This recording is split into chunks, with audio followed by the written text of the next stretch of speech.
We'll be sharing that link inside of the chat. It'll be streamed live on YouTube.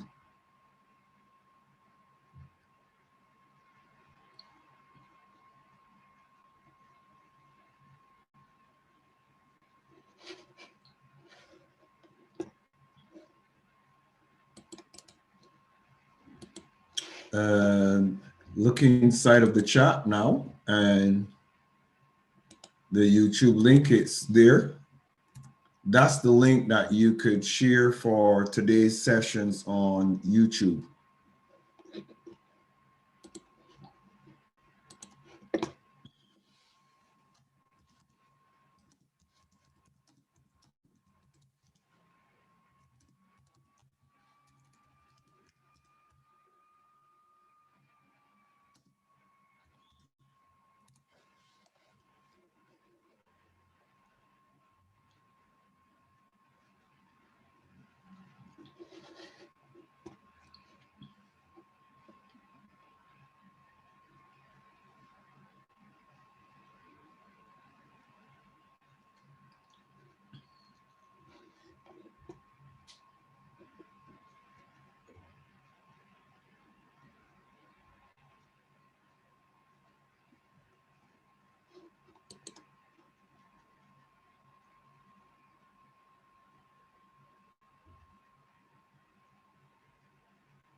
I'll also share, let me.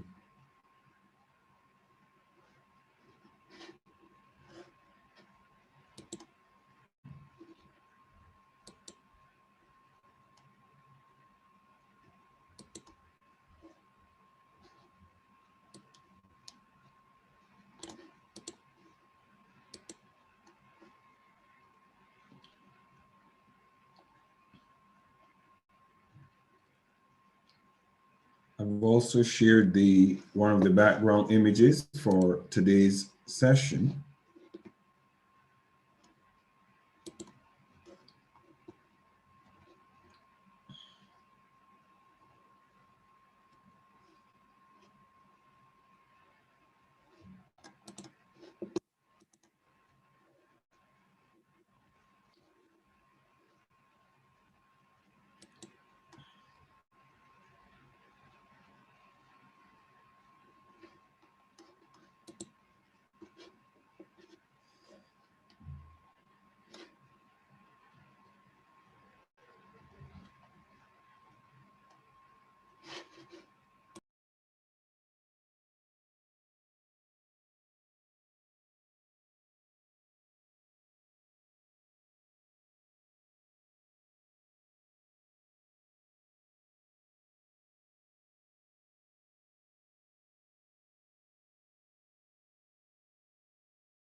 A pleasant good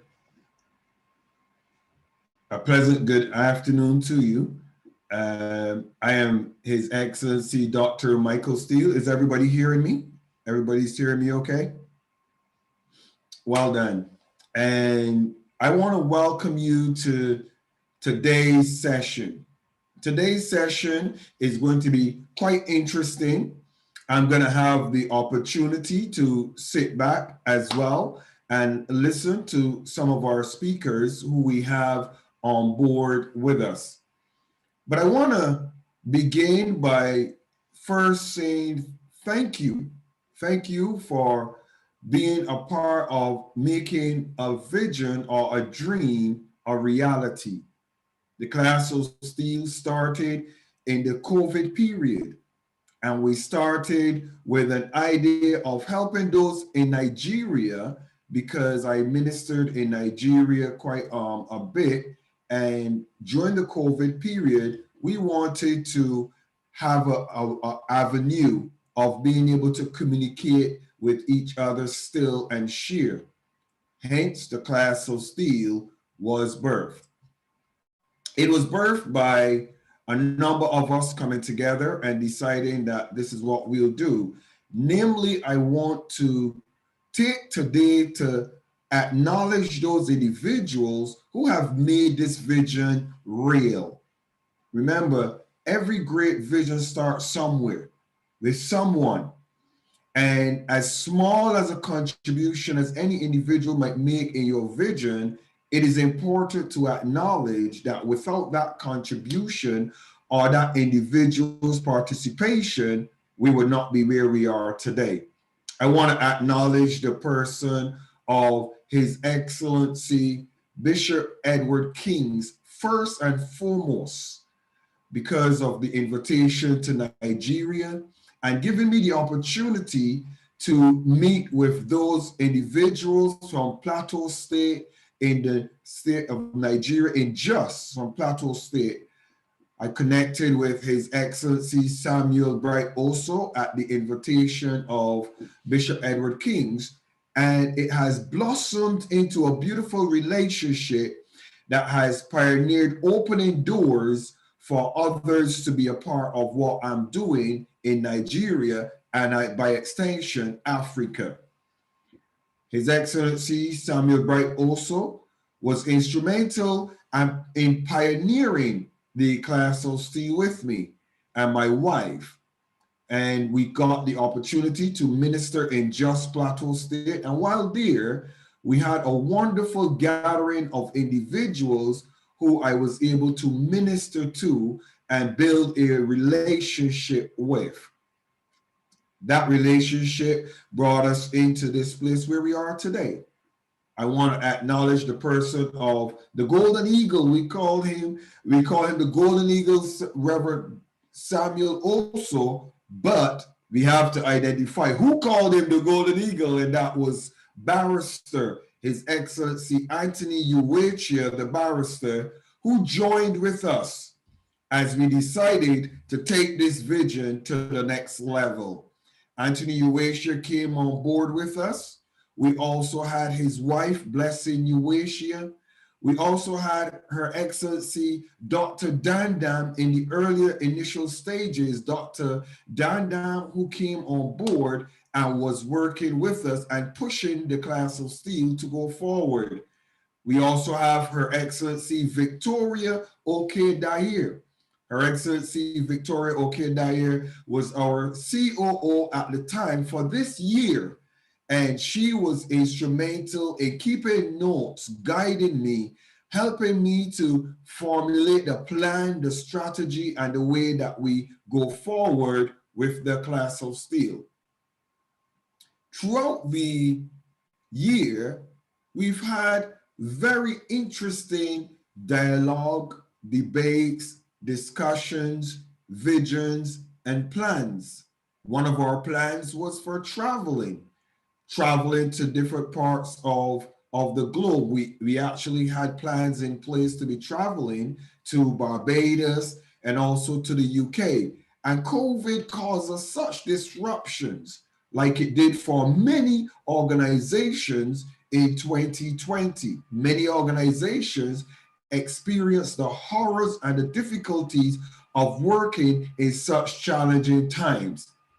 But through the resilience of those in the class of SteelE, we persist. And throughout the year, we had the opportunity of engaging the teaching of Word of Life Ministries International under the auspices of His Excellency, the Right Honorable Dr. Philip Finn, who is responsible for mentoring and training diplomats and ambassadors and chaplains. And we honor His Excellency Dr. Finn in giving us the privilege of credentialing a number of peace ambassadors that passed through his teaching in the Class of SteelE memberships. As a result of that, we can, I don't want to use the term boast, but we can declare that the Class of SteelE has been pioneering a number of ambassadors who came through its doors, and they have moved on. Those ambassadors have beautifully and successfully moved on to be a part of the Word of Life Ministries International Consulting Cabinet under the leadership of His Excellency Edward Kings, and also Her Excellency Dr. Dandam. And they are pioneering and carrying those members who pass through our doors onto the next level of their development nationally and globally with regards to the International Consulting Cabinet. We are exceptionally proud of those individuals, their hard work, their dedication, their commitment, and their time. As a matter of fact, in the later stages of our graduation session this evening, we will be introducing and showing you who those individuals are, and we will be acknowledging them this evening in the latter stages of our presentation. We also want to acknowledge a number of key partnerships that happen and a number of speakers who pass through our doors. We want to briefly acknowledge His Reverend Sherlock Bally, who passed through our doors, Michael Aronson. We want to acknowledge Her Excellency Dr. Anita Davis Defoe. We just want to acknowledge a number of key individuals that just passed through our doors. And again, in this evening session, those individuals will be highlighted and appropriately acknowledged. So the year that we've passed through has been very interesting. It has been interesting both in light of growth, in light of learning, in light of understanding, but also in light of team building. One of the most important attributes of any organization is the strength of its team. I want to herein acknowledge the person that has caused me to open the doors, caused us to open the doors to Uganda, South Sudan, and different areas of Africa. The person of His Excellency Apostle Dr. Neil Holder. Dr. Neil Holder joined us in the latter stages of last year, and he was instrumental in bringing on board such individuals. As a matter of fact, one most noteworthy individual is our now COO in the person of Her Excellency Doreen Burundi. Doreen Burundi is our current COO, and she was introduced by His Excellency Dr. Neil Holder. Dr. Neil Holder is currently pioneering a great work in Africa as he opens many other regions and territories in Africa as he builds the Class of SteelE, but also as he continues to work fervently with the Word of Life Ministries International, as he was appointed by them as an envoy to South Sudan region. So great things have happened in the Class of SteelE as a result of our mentoring, our teaching, and our going forward. Let me give you a little bit about our partnerships. We're very pleased to acknowledge partnership with a number of organizations where we have signed memorandums of understanding. As a result of moving into a new era or a new segment or a new branch or a new arm of what we're doing, we have signed a memorandum of understanding with organizations such as the Leaders Without Borders Development Center. I'm very pleased about this particular association. Leaders Without Borders Development Center is a pioneering move, mentoring leaders around the globe and creating opportunities for leaders to engage, collaborate, and foster partnerships throughout the nations. We are one of those individuals that have become strategic partners with Leaders Without Borders. And the times that we have started to share in fellowship have been extremely rewarding. As a result of that encounter, the relationship that we're fostering, the Class of SteelE have been invited to be a part of the Leaders Without Borders Development Center's summit that is being held in Dubai on the 20th and the 21st of May 2021, which is this year in a very short time. And a number of our members will be taking up that opportunity to be going to Dubai for that initiative. It's a very exciting time, very exciting because we're going to have the first opportunity to meet as the Class of SteelE family all together. We've also partnered with an organization responsible for establishing our chaplains and mentoring those who are going to be a part of our diplomatic corps or peace ambassadors and other noteworthy trainings that they will be offering in light of working with the Class of SteelE for the next decades. That organization is going to be mentioned at length in the latter stages. I'll give you some more information about that, but I'm just summarizing as we are proceeding this morning. But I want to acknowledge here the person of His Excellency Dr. Kiwi Callow. Dr. Kiwi Callow is one of our key partners. And as we continue to go forward, you will hear a bit more about that throughout the day today as we proceed. We also want to acknowledge our partnership with Dr. Anita Davis Defoe. Dr. Anita Davis Defoe has come on board with the Class of SteelE, and we have successfully put in place a number of trainings that are going to be ushered out in the Class of SteelE throughout this year. So those who are going to be getting on board with us can look forward to a number of trainings that are going to be accredited by John Maxwell accreditation and other accrediting bodies globally through her teaching and through her leadership. Dr. Anita Davis Defoe has taken on board the responsibility of our international partnerships and our international collaboration for trainers.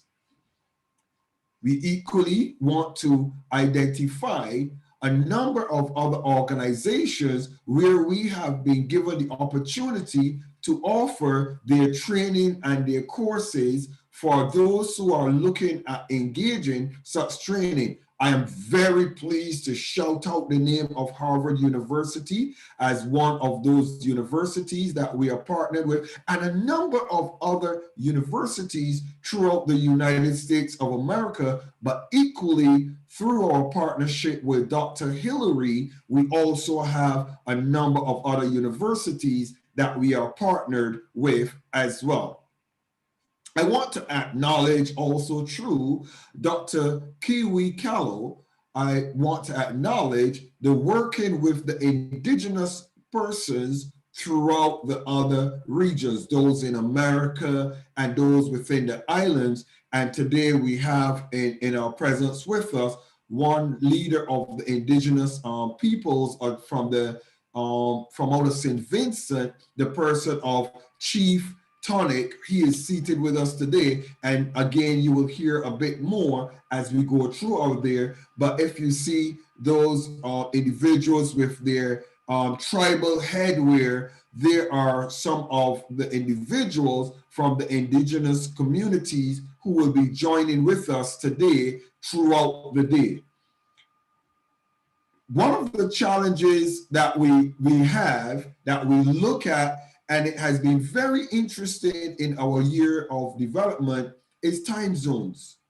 Time zones create an interesting dynamic when you are working as an individual or an organization with a global mindset, because individuals operate at different time zones and different times affect individuals differently. For example, there are individuals today who are early in the morning hours for them, but also late in the evening for others.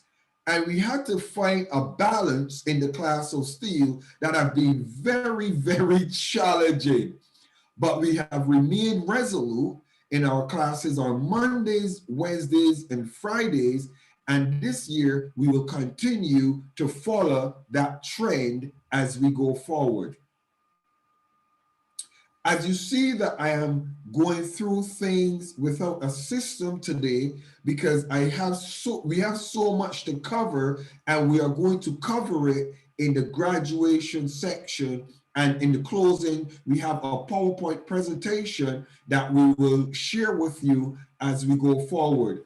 So just bear with us and go through this process with us as we just share with you a summary of the Class of SteelE throughout the year in going forward. I also want to identify His Excellency Donald Ewers. I have to speak of our chief protocol for a very specific reason. His Excellency Donald Ewers has come on board with the Class of SteelE, and as a result of his being on board, my skills have been sharpened. We have looked at what manner of individuals in the class are we going to be looking at in the Class of SteelE. What is the character? What is the behavior? What is the attitude? What is the acumen? What are the backgrounds we're looking for? What are we trying to foster and develop within the Class of SteelE? His Excellency Donald Ewers brings a wealth of experience and expertise from his background in service in London, in mental health, and also in working with the homeless and those on the streets of London. And in many other areas, His Excellency has also worked in London.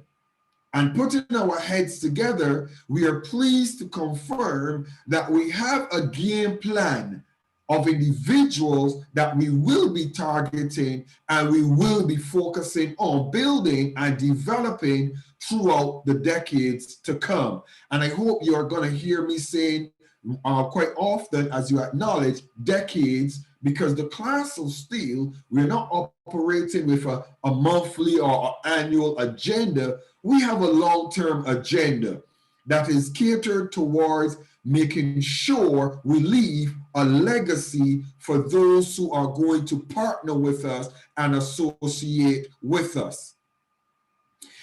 As a result of my relationship equally with His Excellency Donald Ewers, I want to share this with you.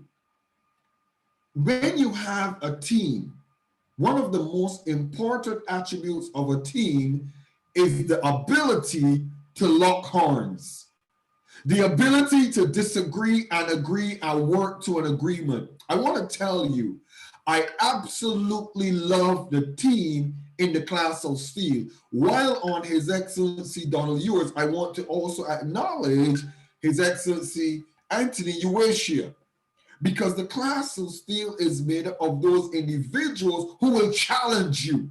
Do not come to the class of SteelE and not expect to be challenged. Because if you say you are who you are, you will be challenged in the class of SteelE.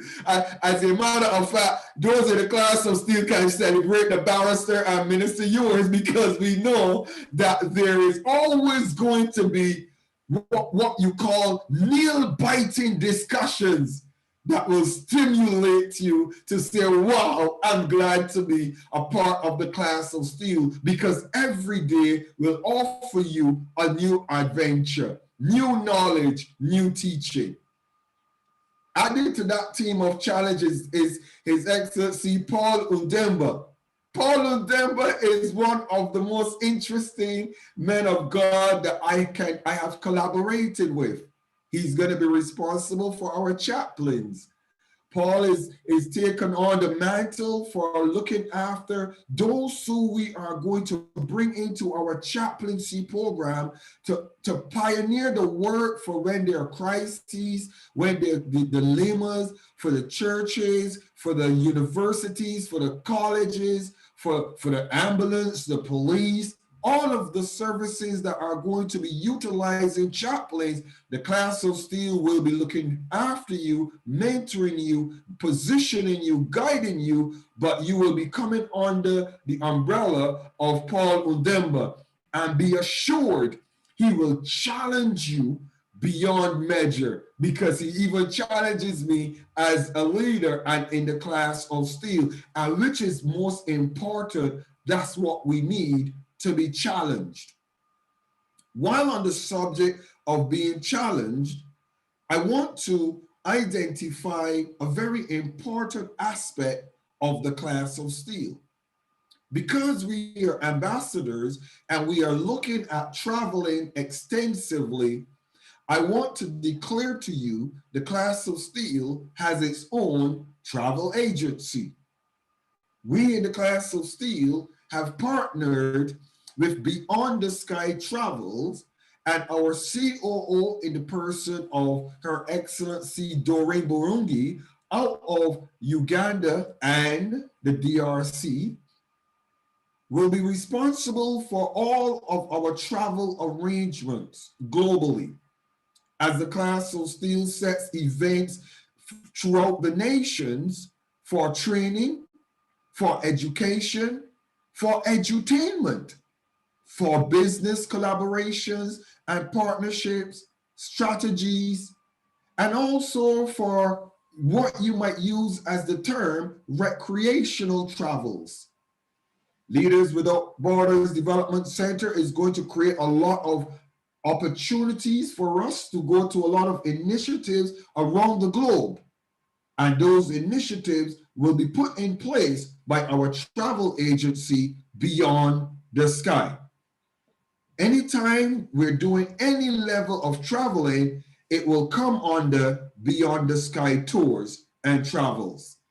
Equally, some of you will have the privilege of going into Africa and going on safaris. I'm very excited about our safaris that we will be having in the African regions through Beyond the Tours.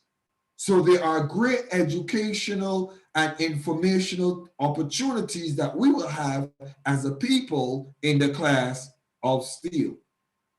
Who would have thought that in a short space of time, all of this would be happening? Who would have thought that we would be looking at traveling to the regions in such amazing opportunities, but as a family? Who would have thought that we would come together and meet and grow as a family and then travel? And when we meet each other in those environments, we are not strangers, but we know each other so well from our classes Monday, Wednesday, and Fridays.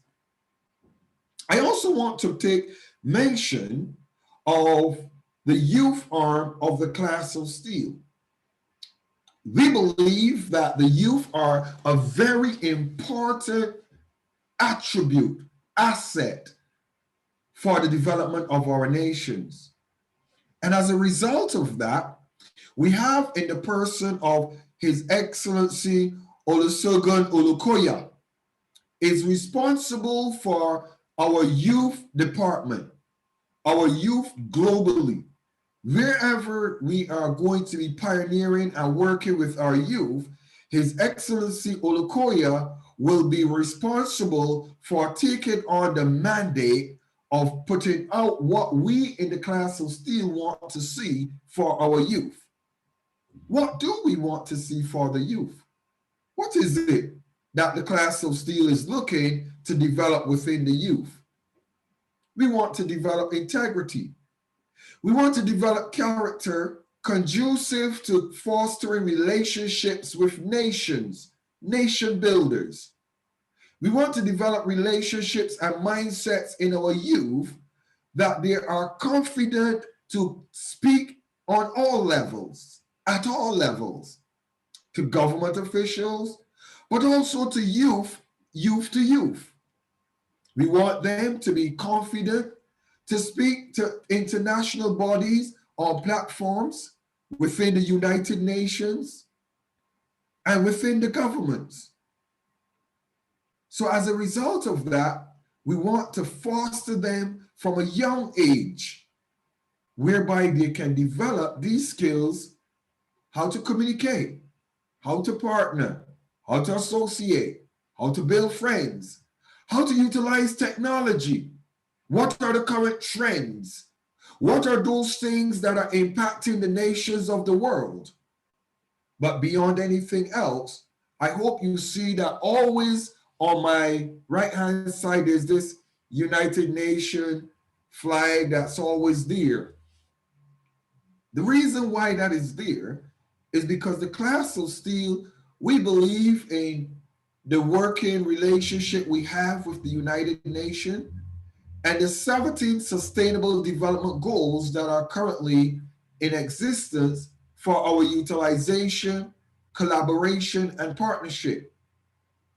Eradicating poverty, hunger, education, sustainable cities, sustainable development, all of the tenets of sustainable development we are focused on. Building relationships for business, all these tenets of the sustainable development goals we subscribe to. And as a result of those subscriptions, we continue to build and foster close alliance with the United Nations. In the Class of SteelE, you will have the opportunity to visit all of the United Nations headquarters. We will make those opportunities available by reason of tours, trainings, seminars, conferences, and other initiatives that will be pioneered by the United Nations. But equally, we in the Class of SteelE will also be having our own events which will be hosted at the United Nations headquarters, both in New York, in Geneva, in Vienna, Austria, in Geneva, and also in Nairobi, Kenya. I also have intentions on taking individuals for a visit to The Hague, where they have the International Court. All of these things seem so grandeur. They seem so wow. But I want to submit, they mean nothing without you. They mean nothing without your support, without your partnering, without your collaborating, without your looking and understanding that the vision for the Class of SteelE and what we're doing is not about us. It's not about Bishop SteelE, even though I might be graced to be the mentor, the pioneer, the founder. It's not just about me. It's about us as a people seeing how can we help the generations to come? How can we impact the nations? How can we impart what we have to them?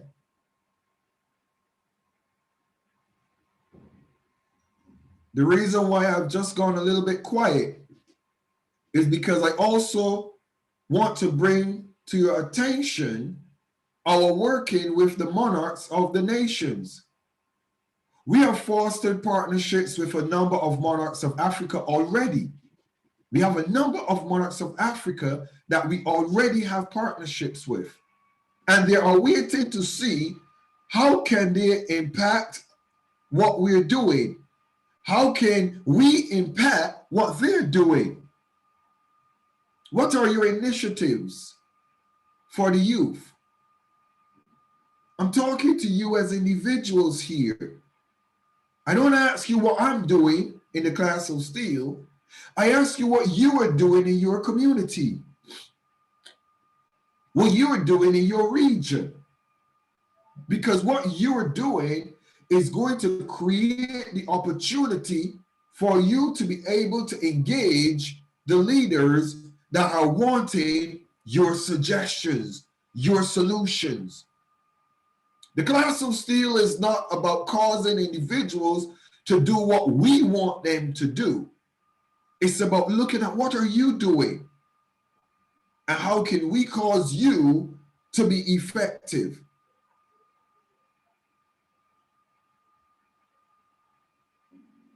Today, I am very pleased.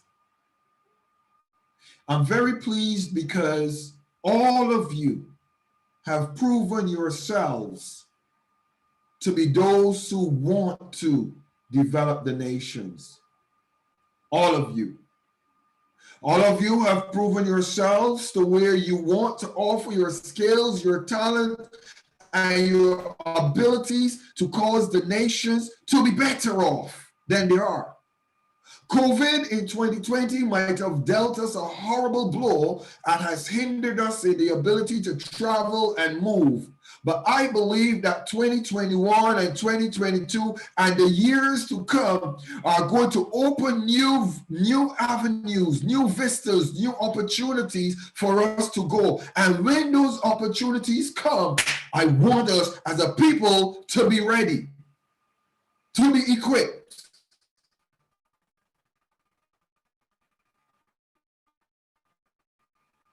And to be focused.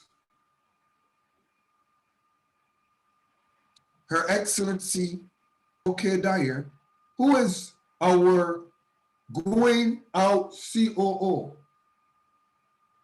who have lovingly watched us grow every session, who have faithfully sat with us, instructed and kept copious notes. Your Excellency Victoria OK Dyer, please greet us this evening in this presentation and just let us know in your heart where you see the Class of SteelE going. Your Excellency Victoria OK Dyer.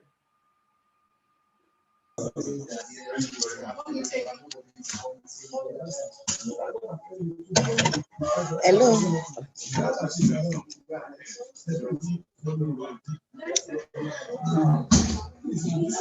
Your Excellency, I'm really sorry for booking late.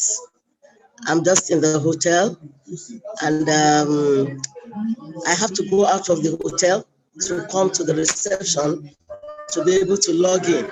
I'm very sorry for coming late. Please, sir, what did you say? I just want to... What did you say, sir? Okay. Okay, so we just want you to, you're free to just greet the class, just greet us and just give your thoughts on the Class of SteelE for the year that you have been with us. Just give your thoughts on how the year has been for you, Your Excellency. Okay, sir. Good morning or good afternoon or good evening to all the excellencies in the house. Once again, I'm very grateful for giving me the privilege to speak at this moment. From the Class of SteelE, the Lord has been so gracious to us, and I personally have gained a lot.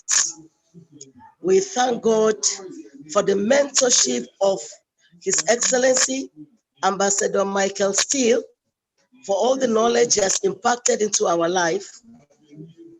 We thank God for the opening, for all his guide, his motivation, his encouragement. We thank God for what God has used him to do in our lives. And we know that our lives will never remain the same again. And I want to encourage as much as possible leaders out there. The Class of SteelE is a place for you to be, where the Lord will connect you with more families. And by the grace of God, your expectation will never be cut off. So once again, the Class of SteelE is a place for one to be. So many of us were novice. When we came in, we have to step up. And that is what our mentor always encourages us. He encourages us to be more educated, to be more knowledgeable. And that is what we are doing. And the difference is very clear. And we are grateful to our mentor, His Excellency Ambassador Michael SteelE, and also to Her Excellency Jenny Michael SteelE, who is always behind the scene. They are both doing a wonderful job. So once again, thank you very much, sir. And I want you all to get relaxed in this graduation. God is going to do us good. Get open because of what is in stock for us. Thank you, sir. Thank you, sir. I want to thank you so very much, Your Excellency, for your submission. And with that, I want to take this opportunity to prepare ourselves for our next speaker, our first speaker of the evening. I want to, in order to bring our first speaker in, as I've mentioned about Leaders Without Borders Development Center, in the person of His Excellency Dr. Hillary, I want to now ask His Excellency, Dr. Hillary, I was now about, okay, he just dropped out. Dr. Hillary just dropped out. Oh, one moment, just one, Dr. Hillary just dropped off. I think he's having some network challenges. But what I want to do is I'm going to introduce our speaker in the person of Dr. Robert Bernardos. Dr. Robert Bernardos is with the Leaders Without Borders Development Center. And he has kindly agreed to come this evening and share with us in the Class of SteelE. I want to, Your Excellency, Dr. Hillary, are you with us? You're okay to unmute Dr. Hillary? Greetings, Your Excellency, Dr. SteelE. Am I audible enough? You are audible enough. Yes, sir, you're audible enough. Dr. Hillary, I want you kindly to introduce the speaker this evening. As he was introduced to us by Leaders Without Borders, I want you to introduce our next speaker, if you would kindly do that, please. Thank you so very much. Okay, thank you very much.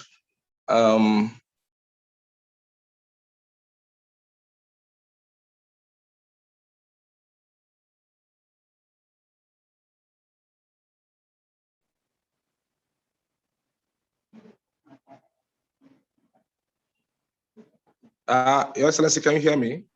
Yes, we're hearing you, Your Excellency. Okay. So our speaker for today is Robert Barnabas. Robert is the Director for International Affairs and Business Diplomacy for the Leaders Without Borders Development Center. So it means that when there are exclusive business meetings that has to do with partnership globally, Robert is in charge. And also, when we talk about diplomacy, you all know what that means. Robert is the man to run to, for diplomatic business connections. He's very vast, he's very knowledgeable, and I know that he has come here today. You will never get tired of listening to him speak. Once he starts to talk, he's one of those people that makes the Leaders Without Borders what we are today. So thank you, Robert, for finding time to tune in today at such a short notice. I basically informed him less than 48 hours, but he's because of who he is and how he sees the Class of SteelE and the Leaders Without Borders, he has tuned in here today. So Robert, I'll hand over to you, to take on the class. Thank you. Thank you so much, Your Excellency. And if I may say, since we are so close, my brother, Dr. Hillary, it is with great pleasure that, of course, I accepted to take part in this graduation. And I would like to focus my intervention on why diplomacy is needed nowadays, and how do we see it? How do we focus diplomacy at Leaders Without Borders? We should, I'm sure that all the attendees here know what diplomacy is, but if I may just review the values on which diplomacy must be based, which I see it as peace, human dignity, freedom, equality, regardless of race, regardless of gender, regardless of religion, the rule of law, and therefore the respect for human rights, pluralism, tolerance, justice for all, regardless of social status and condition, solidarity, particularly with those less unfortunate or those that are facing problems in their life, non-discrimination under any circumstances. And now, as a result of this crisis that we are living worldwide, with different degrees of severity, I would say, particularly focusing as well as a basic human right, sustainable development. And I don't consider this sustainable development as some are understanding it, that the profits are continuous and continue growing in a steady manner over a period of time. No, because one of the main points of focus that we have at Leaders Without Borders is promoting business, promoting investments. And we always take, one of the first things we take into account is that what will be the social impact those investments, those business initiatives will have upon the society in which they are part of.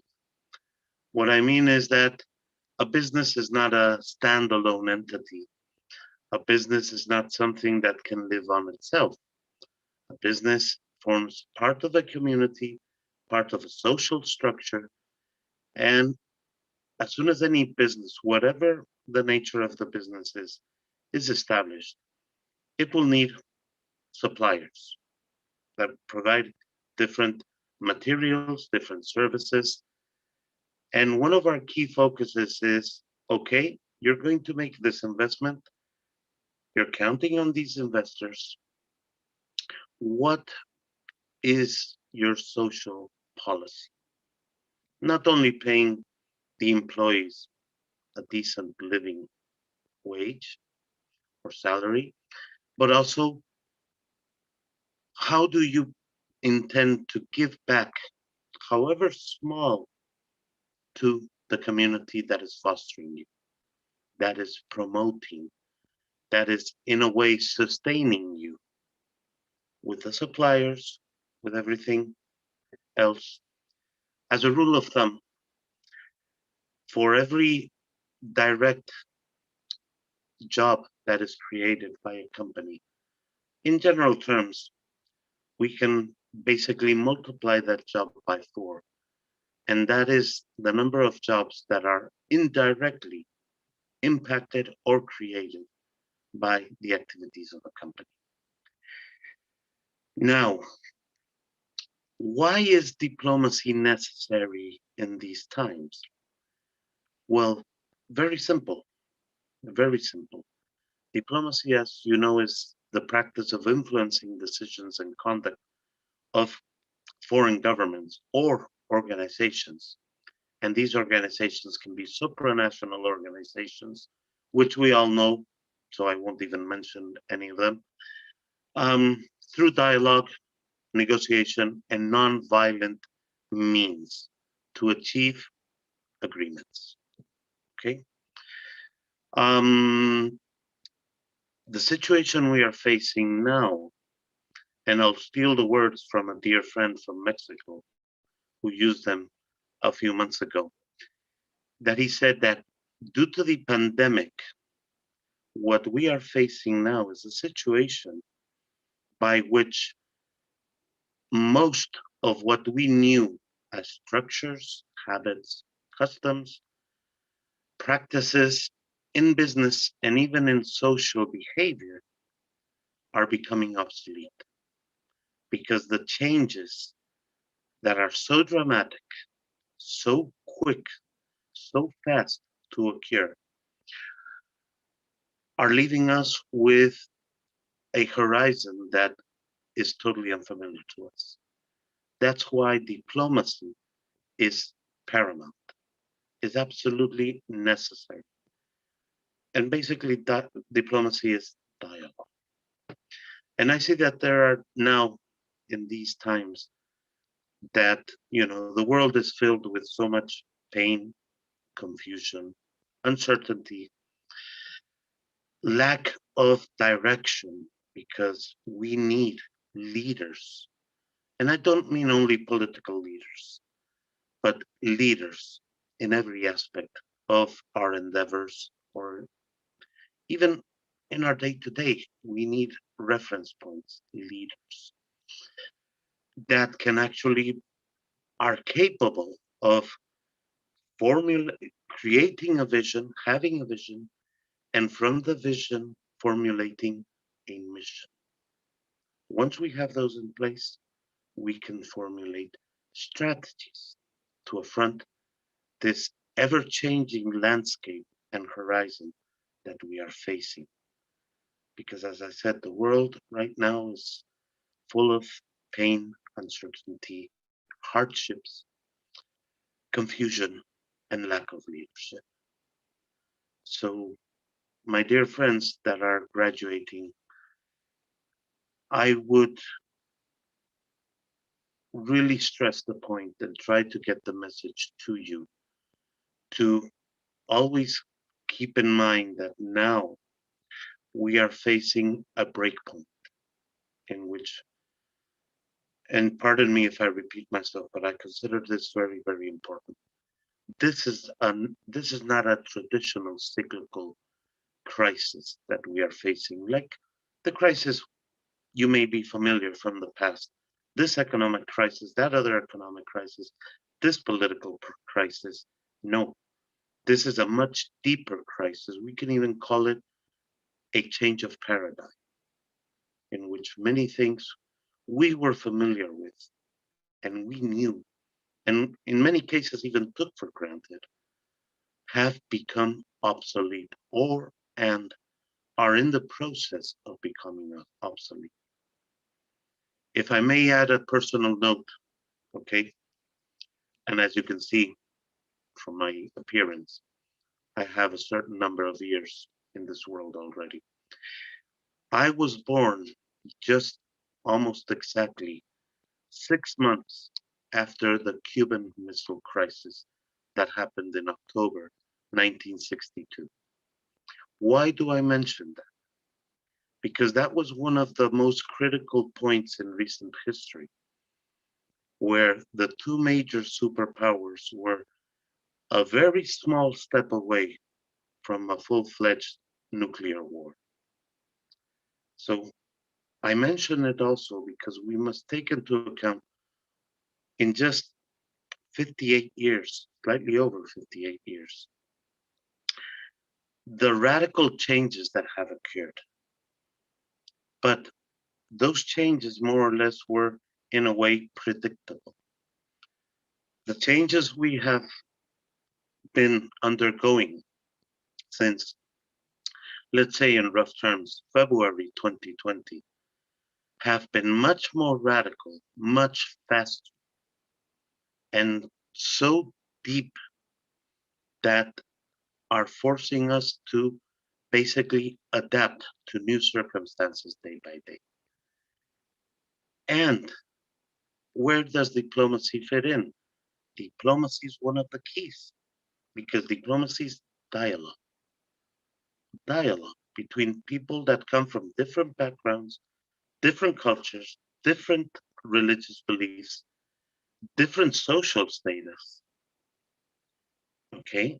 And one of the key things I've seen that drives diplomacy is first business, because business, you need constant dialogue and communication, and also culture, because it's easier to create bridges that allow people to understand each other, even if they don't speak the same language, even if they don't share the same God and religious beliefs, and even if they don't come from the same social background.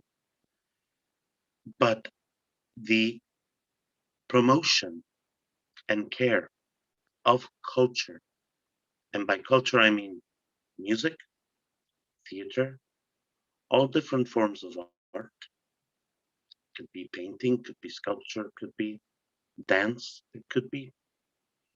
That helps to open eyes and particularly to open hearts and spirits. And that way you already have doors open that facilitate that understanding, that facilitate that, okay, I think we have a basis point to start to understand each other. And because we've already started to know each other. How do we know each other? By culture. Okay. And I think that is very important, particularly now, because there's not just one culture, as many have said. There's the variety and richness of culture is so wide, so big, and so enchanting that can actually drive diplomacy, and by diplomacy and by culture, drive a much further and deeper understanding between different peoples in this world, and therefore facilitate business and enhance, promote, and drive in a very wide breadth and scale social development and sustainable development, in which by which all activities are geared towards leveling the playing field at the social level. Okay. And that's why I firmly believe that us, the team that are part and form Leaders Without Borders Development Center, this is one of our key principles. Okay, we use diplomacy on the business level and also at the cultural level to promote understanding, to promote openness, to defend human rights, to promote as well human dignity. Because at the end of the day, what we will achieve is not so much numerical results. And I'm sure you know what I mean by numerical results regarding business. but more importantly, the results of our labor will be peace, understanding, human dignity, and prosperity for all.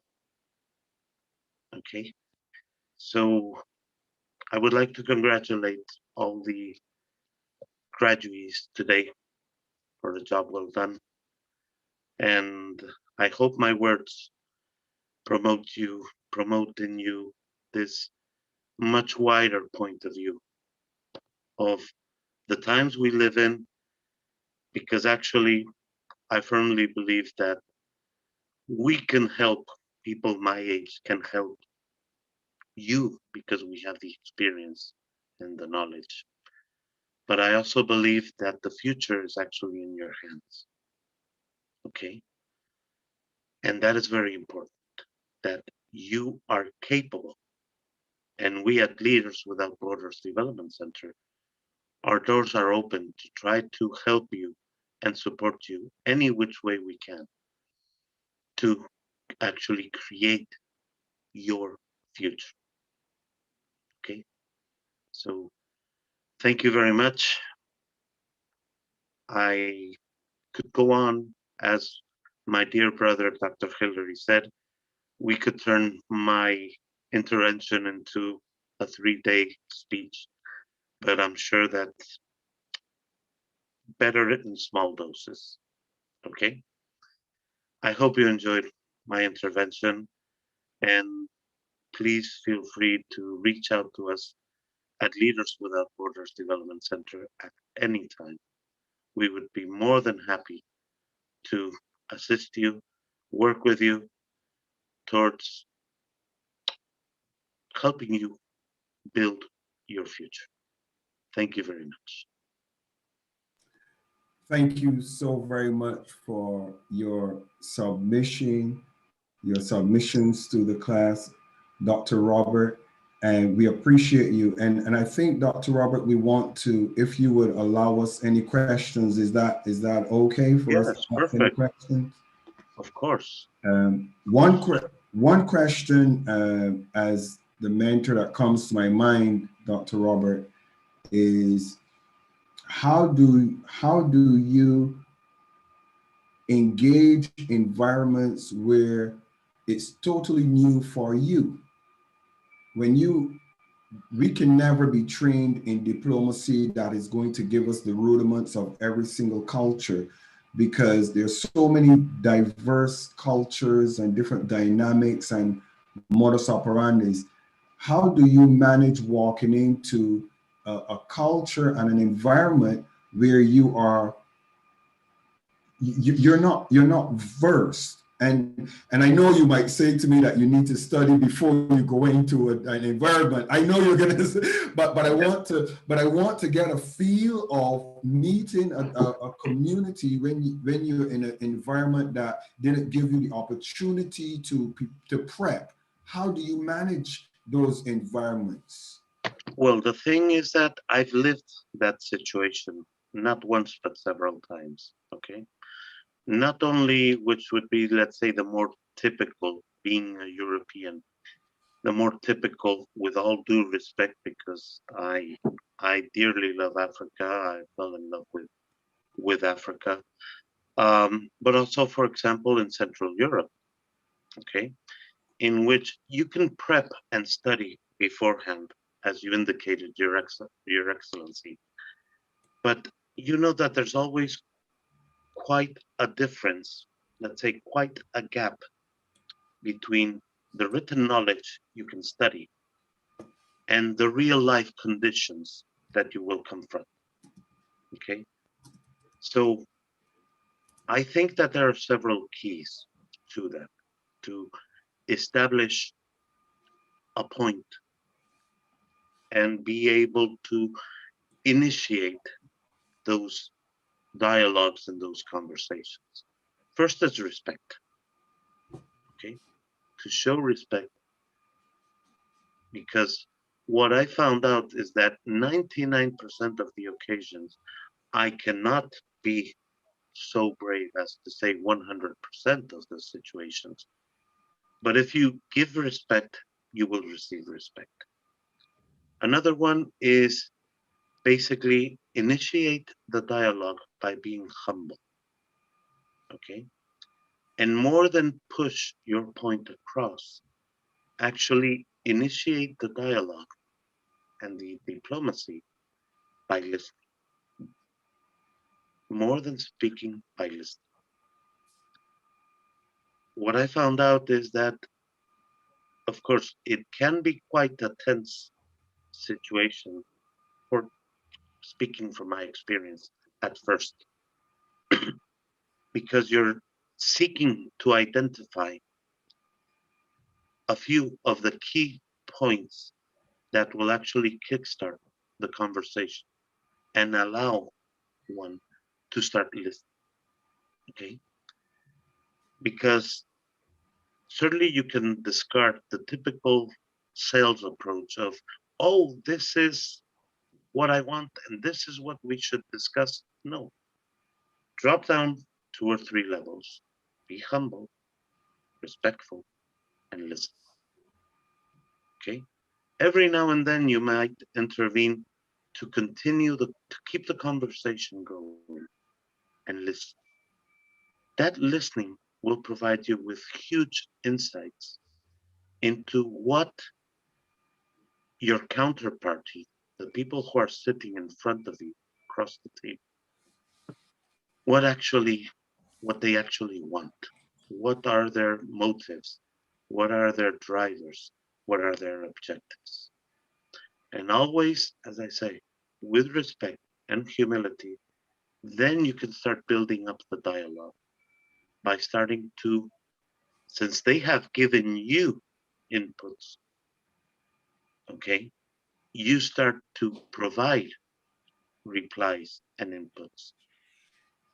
And I would like to point out, just so I don't go on too much, one of the key aspects to listening, okay, is that we must listen to understand, because many people, by omission or by deformation, listen to reply. They don't listen to understand. I hope that clears and provides an answer to the question. Your Excellency, it has done well. And for the sake of the class again, I think I'm going to challenge you, because it's very important that we derive the benefit of your presence here today, because there's much to glean from. And I see that there's a question from His Excellency Barrister. Is there a question from you, Your Excellency Anthony Uesha? Barrister, do you have a question? I see your hand there. I see it, but just allow me to ask this one question based on what you said, Dr. Robert. Dr. Robert, yes, explain for us in the class, before I go to His Excellency Barrister, explain for us in the class the concept or the principle of listening to understand and not listening to respond. The reason why I'm going to ask that specifically of you to explain for us in the class is because listening to understand is understanding so you could reply. But I want you to give us a sense of what you're implying when you say a lot of us listen to reply and not understand. Please explain a little bit more what you're trying to convey to us. what I mean by listening to understand is that actually, apart from your starting point and your objectives that you've got outlined, you have it on paper written, and also you have a mental schema of what you want to achieve during the negotiations by using diplomacy. You also have to, what listening to understand is actually trying to, of course, you won't achieve it 100%, but you will understand where that person is coming from. Okay? Actually, listening to understand is a little bit more psychological than listening to reply. Okay? Why? Because you are actually starting by listening to understand. You're not only listening what he is saying, but actually listening to what he is meaning with his communication. Okay?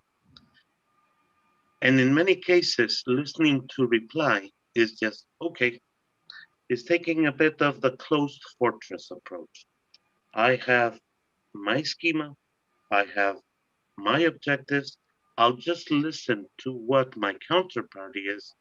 I won't actually take it into consideration, and I'll just press on ahead, replying to defend only and taking into account and consideration my objectives. What his objectives are irrelevant. That is listening to reply. I hope that clarifies the point. That has answered for me. Thank you so very much for your detailed response. I'm very grateful. I want to ask His Excellency Anthony Uwasia, please unmute yourself and ask your question. Good afternoon, Your Excellencies in the House. We're most grateful to His Excellency Hilary Imon for giving us the presence of His Excellency Mr. Robert MB. We thank God for that erudite teaching on diplomacy, because I want to believe that diplomacy is applicable in every facet of our lives. But I really want him to throw more light on the place of diplomacy in international law and how it applies to the law of the sea. Okay. Thank you very much for your question. Regarding international law, that actually is quite wide. Why? Because basically in international law, and I am not a lawyer, so if I say something out of place, please accept my apologies, okay? But in my experience, basically in international law, you're dealing with different aspects. Starting from the point that there are two internationally accepted structures of law, okay? As you well know, there is basically the British common law, which is widely accepted, particularly in international commerce.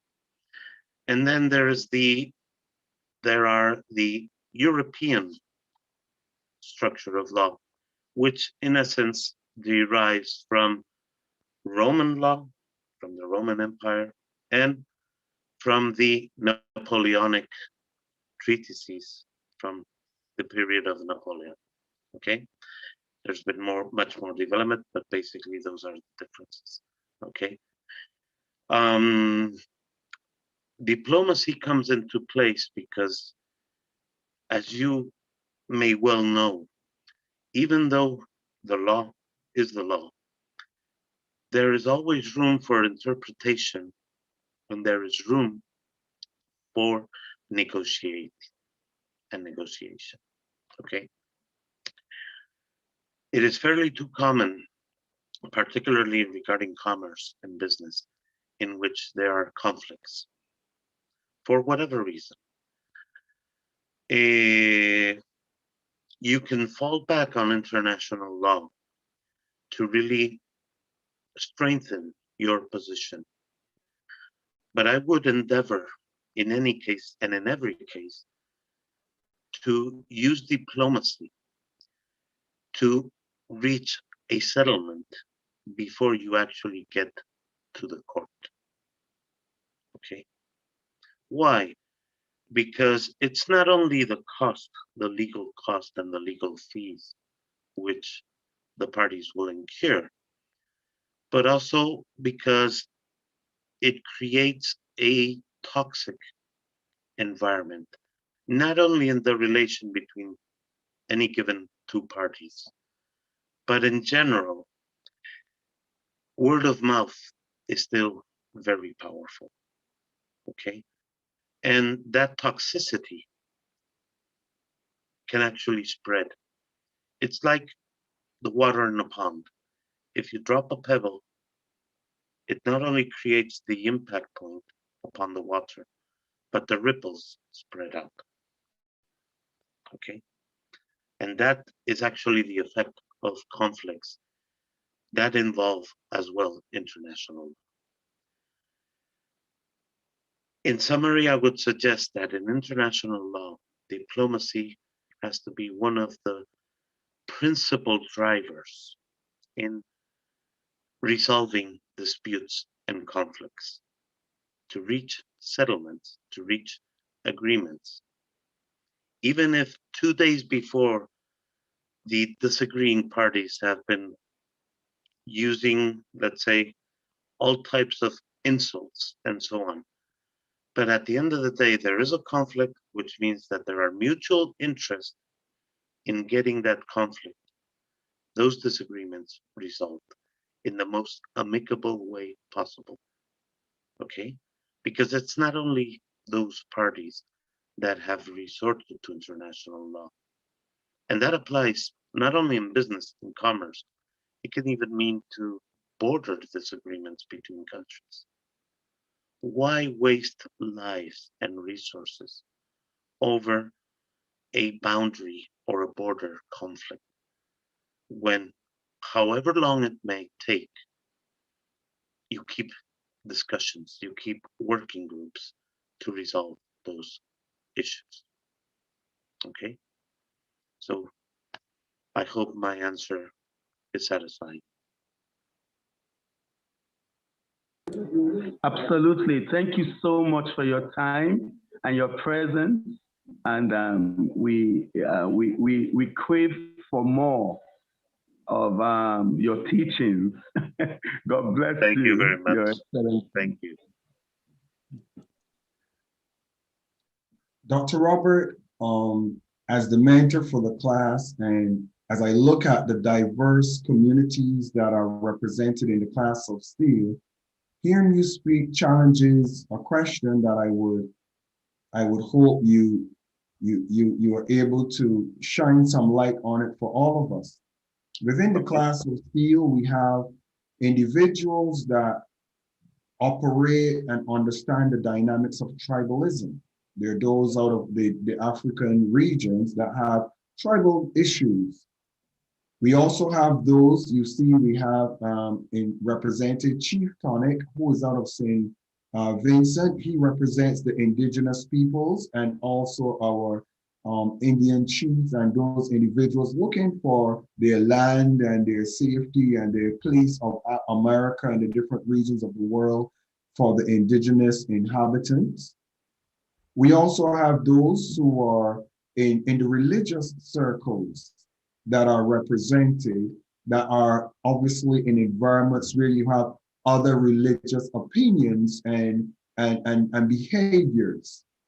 We have those that are in business, equally, that are in high-level businesses, and they operate within the dynamics of wanting to expand, grow, and break into new regions and territories with the cultural dynamics that are daring. The Class of SteelE, and I want to honor Dr. Hillary and Leaders Without Borders, because we are engaging in mentoring individuals to become peace ambassadors. The question I want to ask you for our clarity and for our help is, how do we engage, or what is the best approach to engage hostile environments that have no interest or have not initiated a peace agreement? Basically, it is, we are the ones that are looking and saying, you know what, let's make peace. Let's see how we can make this work. We're the ones taking that initiative.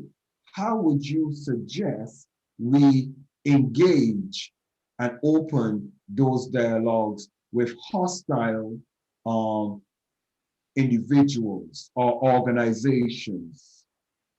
Well, Thank you very much for this question, because this is actually very critical in these times.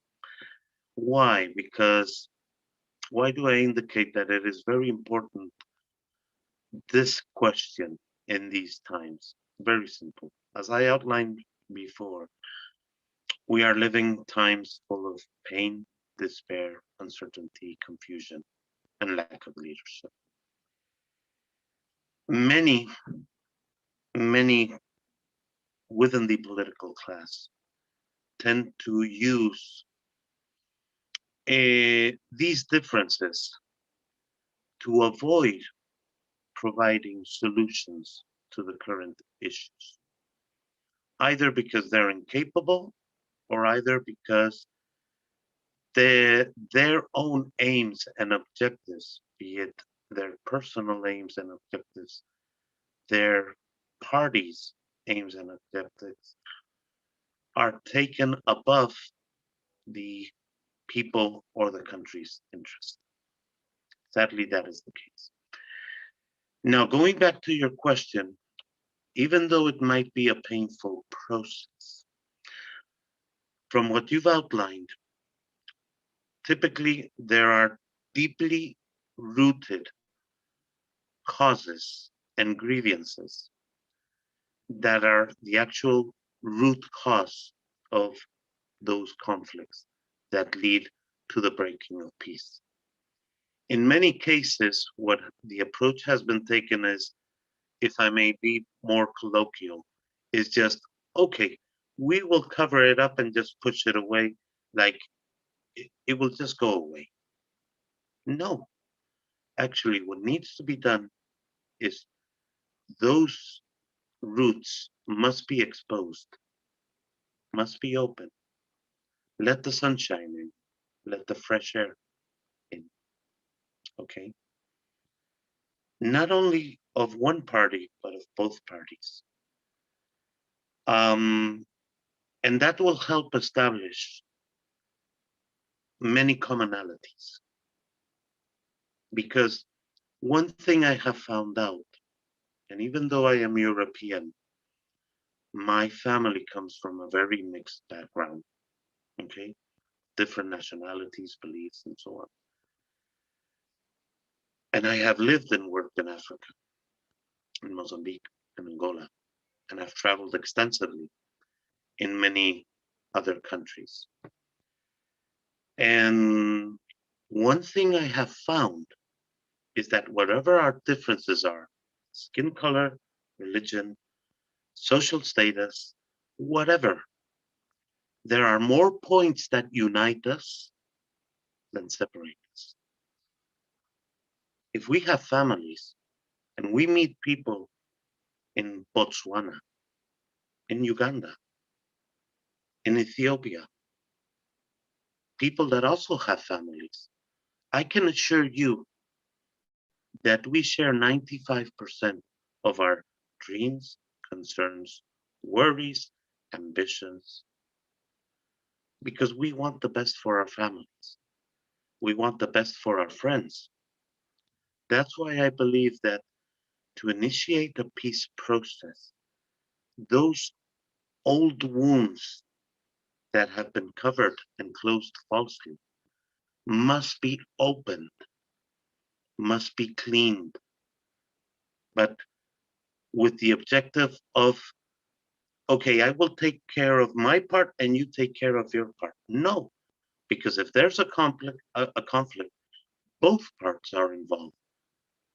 And many do not want to see that it's actually both parties, even if they have a conflict, they are more intertwined, more interconnected than they realize.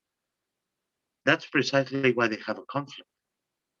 That's why I said it, forgive me for repeating, those old wounds, that root cause of conflict must be open.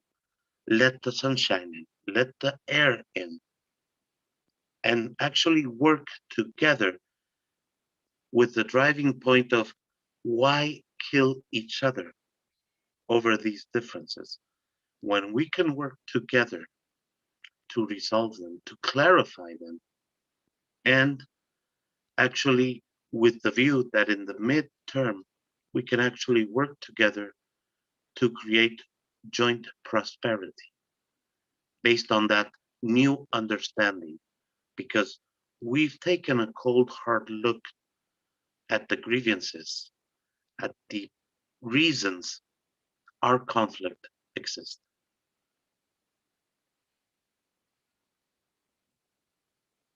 Okay. Thank you so very much for that presentation today. Class of Steel, please let's celebrate him the Class of Steel way. We want to appreciate you for your submission. We want to appreciate you for your time. I want to thank His Excellency Dr. Hillary for making such a wonderful choice of person to bring at such a time as this that we are having. Equally, I would like, with the permission of His Excellency Dr. Hillary, to invite you at some appointed mutually beneficial time where you could come and spend some time sharing us, where we can sit at your feet and listen and develop greater understanding, not listening to respond, but listening to develop a better understanding of the dynamics of diplomacy and international working. And again, I will say that a number of us in the Class of Steel will be in Dubai, and we will definitely look forward to shaking your hands in person and greeting you in Dubai. Thank you so very much for your submission. Thank you so much, Your Excellency. I'm very grateful for the opportunity and feel humbled by your words. I'm very grateful. Thank you so much. Okay, God bless you. God bless you. Thank you. Well, without further ado, I want to introduce our next speaker in the person of His Excellency Dr. Hillary, who is by no means a stranger to us in the Class of Steel. And Dr. Hillary has he has a little bit of a challenge. So if he sounds a little hoarse, just bear with him. He has been burning the midnight oil and pulling long hours, and therefore we just want us to have this opportunity to hear him submitting his submission to us this evening. Your Excellency, Dr. Hillary, you are very welcome, sir. Thank you, Your Excellency, Dr. Steele. I hope I'm audible enough. I'm having a bit of a cold, which was transferred to me by your godson. So, so please bear with me if I don't sound very well. You have asked that we talked on the topic, the value of cross-cultural networking for global development. Why are the nations needs us, and why now more than ever? Very, very important. Very, very important. You know, it's very important for us because we are the carriers of the message. We are the carriers of the message. And what is the message? The message is cross-border leadership. Cross-border leadership. The value of cross-cultural networking is unlimitless. Take, for instance, Robert. Robert just spoke now. Robert speaks 5 languages. If you include English, that makes it 6. And of course, his mother tongue, that makes it 7. So Robert speaks 7 languages. Okay. I'm very sure that for some of us that speak other languages, we feel excited when we learn these languages. For instance, if English is your major language and you decide to learn French or Spanish, I'm sure by the time you learn how to speak Spanish or English or French, you become excited.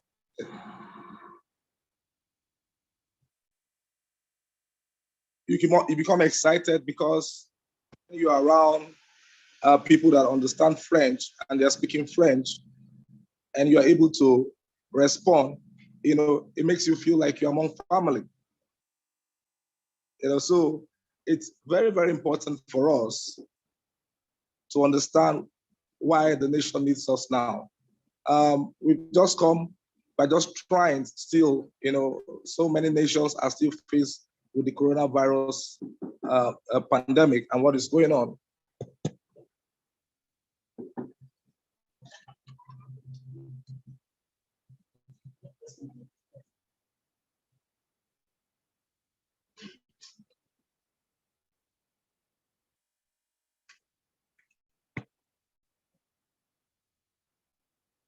Hello, are we on?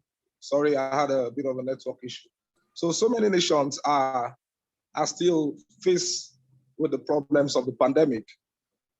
What do we do as leaders? And when we say leaders, I mean leaders across borders. We have to be carriers of the message of respect for our cultures, carriers of the message of understanding of our differences, carriers of the message of respect for our beliefs, carriers of the message of love for one another. While consulting for the Global Peace Foundation, I still consult for them. There's always a saying that we are all one family under one God. We are all one family under one God. So we must understand that we all bleed the same blood. We must understand that we all think differently. We all reason differently. And as leaders without borders, we must treat everyone that we meet outside our border the same way. Your skin color should not lead you or determine how you treat someone that has a different skin color. I always use Robert as an example because he's my friend and my brother. Robert is one of those Europeans that I know love Africa so much. Every time he wants to come to Africa, he has artifacts in his house that he got from Africa as gifts. This experience for him has allowed him to understand the importance of having a cross-border relationship.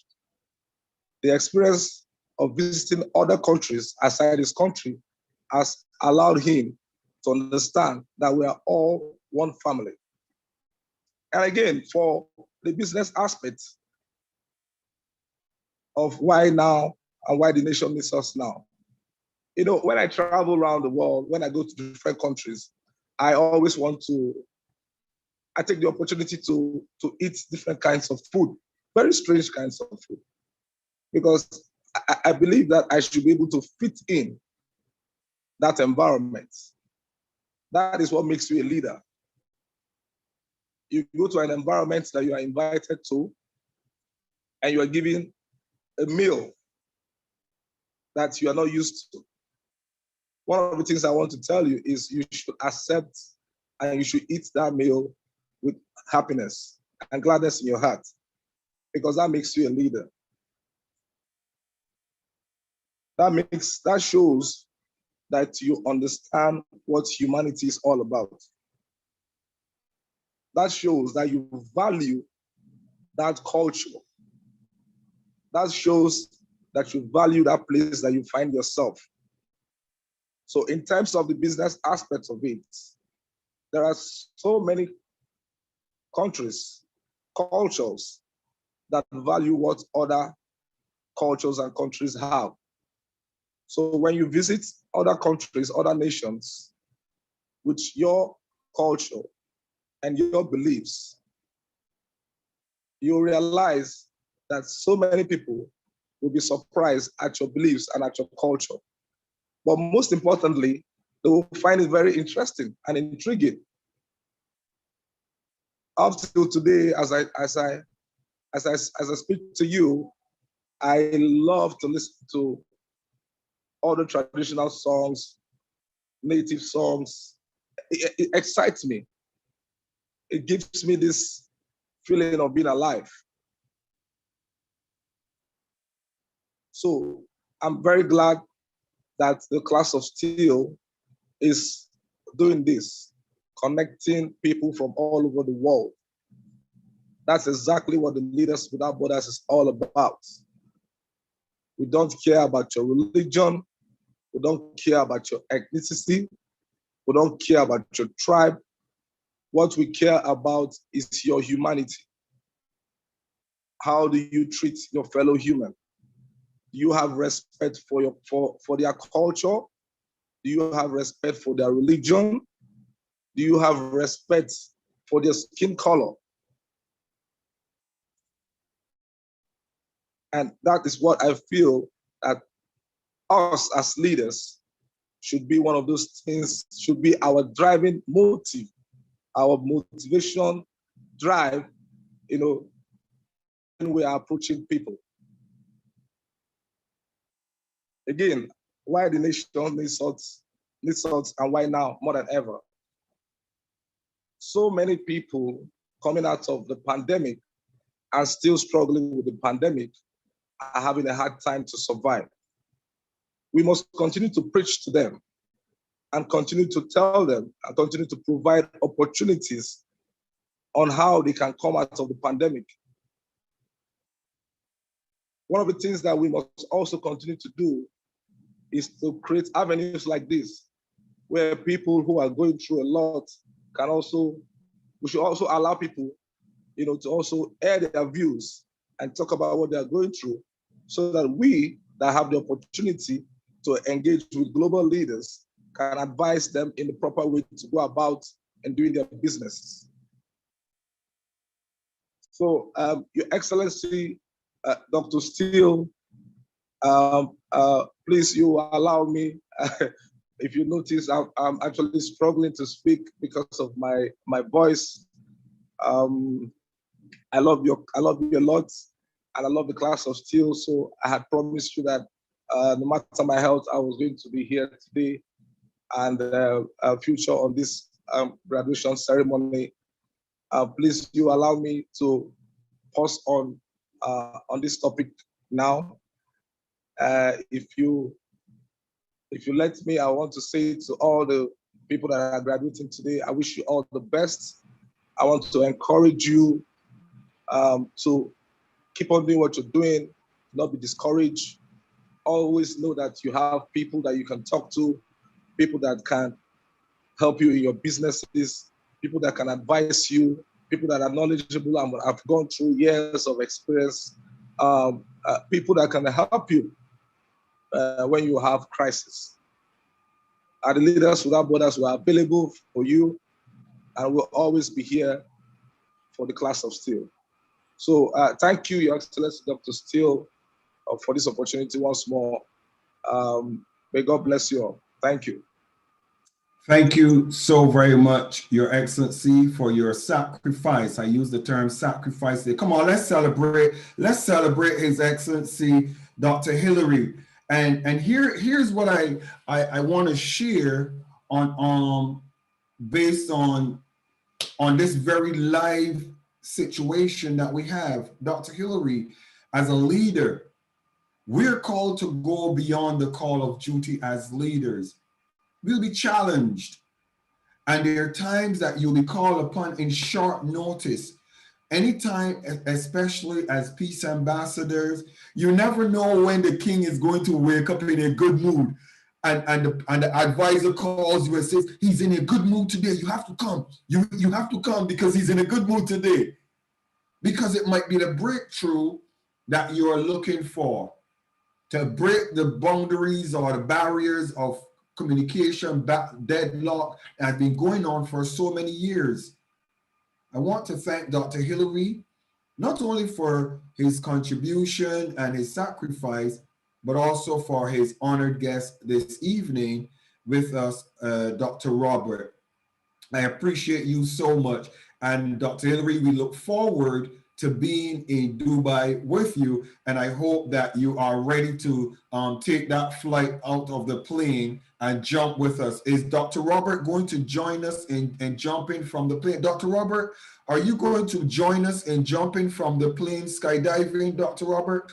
I just want to know if you're going to be brave enough to join us. I will, most definitely. You can count on me. Dr. Robert, are you only saying it because it's public, or are you saying No. it because you have the heart to just do that which is daring? The way you have stated it is like a team effort that will be done, more than a personal challenge. And for the team, I'll go all the way. Dr. Hillary, Dr. Hillary, did you hear that, Dr. Hillary?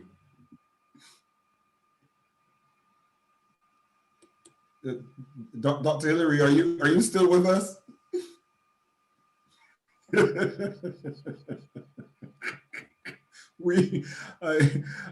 I think Dr. Hillary is reserving his comments for that one. But Dr. Robert, you and I will definitely be taking that plunge when we get to Dubai. I'm telling you, for the team, we're going all the way.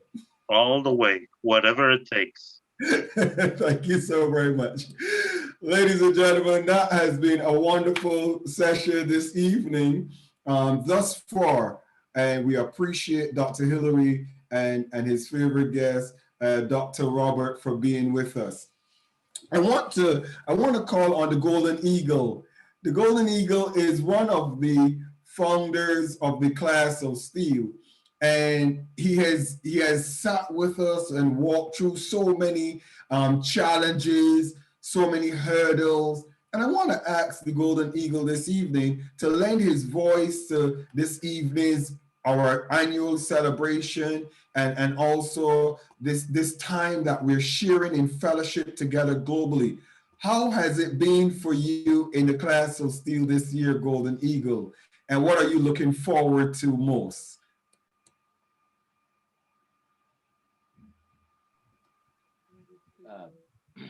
Thank you so much, Your Excellency, able mentor, His Excellency, Right Reverend Dr. Marcus Steve. Thank you for this opportunity. I want to also thank God for Hilary Umo. Thank you for he's always in the class. Anytime we call upon him, your wisdom is something else. I know that we will meet very soon. Thank you. We also want to thank God for Robert for coming. Honestly, he went. Let me use the word. He went gaga. Your message was explicit. Was down to earth, and you have blessed my soul, and I am not regretting being in the Class of SteelE. I know God has used you to bless us diplomatically, and then I'm getting better even by the day. Thank you for coming. And I also want to appreciate all other members of the Class of SteelE and our invited guests. God bless you.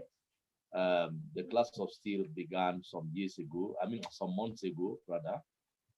Today we are celebrating our first anniversary, and it has been wonderful. We have had experiences. It began when there was lockdown.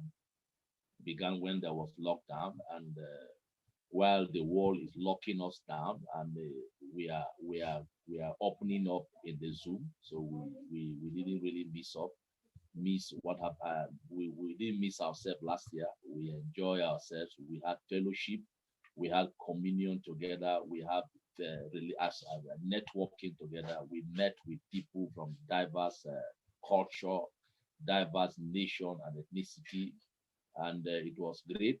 Thank you so much. Thank you so much. For the Class of SteelE.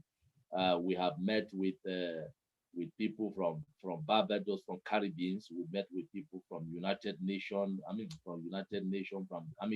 Kingdom.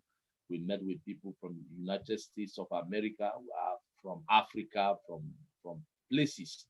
And then the Class of SteelE is doing a great work relationship wise. We are doing a great job. For 12 months, we have enjoyed adequate fellowship. I know people, and the people know me. Thank you so much for the privilege of the Class of SteelE. From the Class of SteelE, we had ambassadors. We have produced over 20 something his and her excellencies through the Class of SteelE's, and I think this is a great achievement. We have diplomats everywhere, and I think give and take plus and minus, we should be about 30. And through the Class of SteelE, I think we're doing a great job. The Lord is blessing us, and we're expanding. We're taking nations. And then I think one of the great things that we enjoy in the Class of SteelE last year was last year. I mean, when I mean last year, in our first 12 months, was that we enjoy networking, we enjoy fellowshipping, we enjoy communication, we enjoy intra and interpersonal communication and relationship. And that is one of the things we enjoy in the Class of SteelE. We get to know ourselves. Our network was, got expanded. Our course opened the more. I know people from different places, and people know people from different places. I think I would say kudos to the Class of SteelE.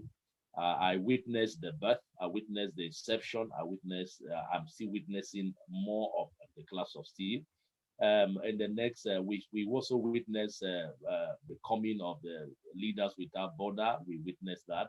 We also witnessed the Harvard support, Harvard affiliation. We witnessed so many things. I think it's a blessing to be in the Class of SteelE. Thank you for the effort done by our amiable mentor, His Excellency Right Reverend Dr. Marcus SteelE. I'll pray for more grace, more strength. And then there are so many things to talk about, but what we're expecting in the future is, number one, we're expecting to see all of us in Dubai. That is one of the things, that's the nearest future. All of us, we're expecting ourselves in Dubai. We want to see ourselves seated in Dubai, listening to Robert once more, listening to Umo and other international guests, even our mentor, to listen to him from a different platform. And then we're getting better. We're expecting after that meeting, we're expecting Nigeria and our countries and our continent to enjoy openings. Because I personally, I have a passion when I get to Dubai, by the grace of God. Yeah, my passion is to come back to Nigeria and meet with the president of my country and tell him I have investors that will invest in Nigeria. I know that is my passion. My passion is to see that we have investors in the area of technology, investors in the area of mining, investors in the area of agriculture, investors in the area of in the area of telecommunications and so on and so forth. That is my passion. In the area of education, these are my passion. So if Class of SteelE if through Class of SteelE, Nigeria will get blessed and other countries of the world will get blessed, why not? I think we're expecting more.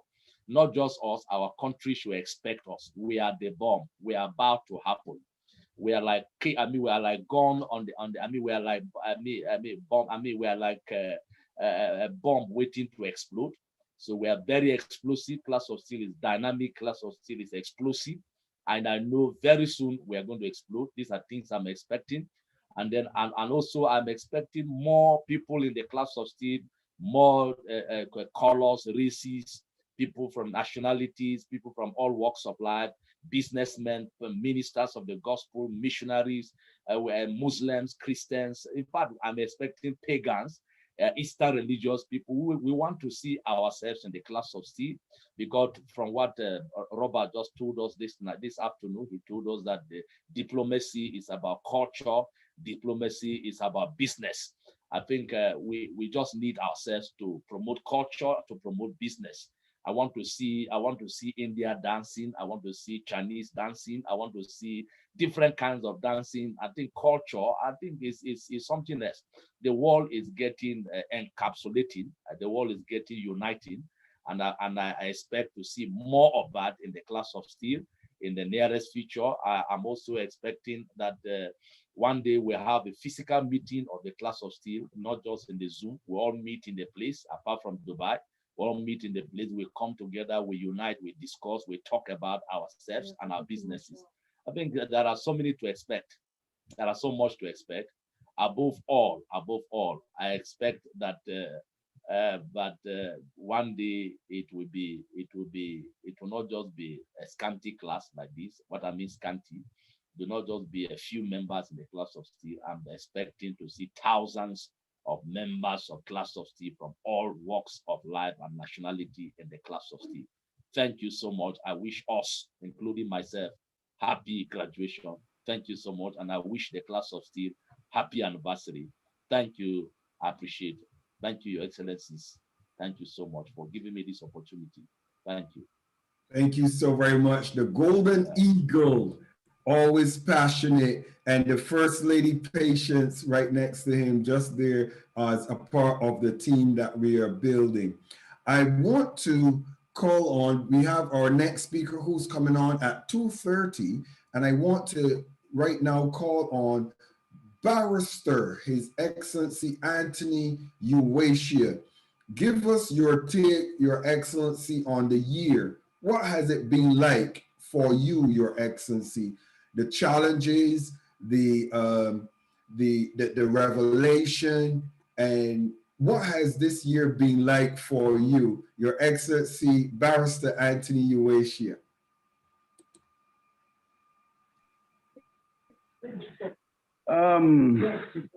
I bring greetings to everybody in the Class of SteelE, all the excellencies in the Class of SteelE, particularly permit me to refer to you, Bishop Dr. Michael SteelE, as my guru, because the English word for teacher is guru.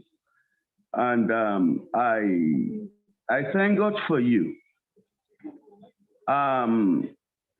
It's been an honor to be a founding member, one of the founding members of the Class of SteelE from day one. And I love the Class of SteelE.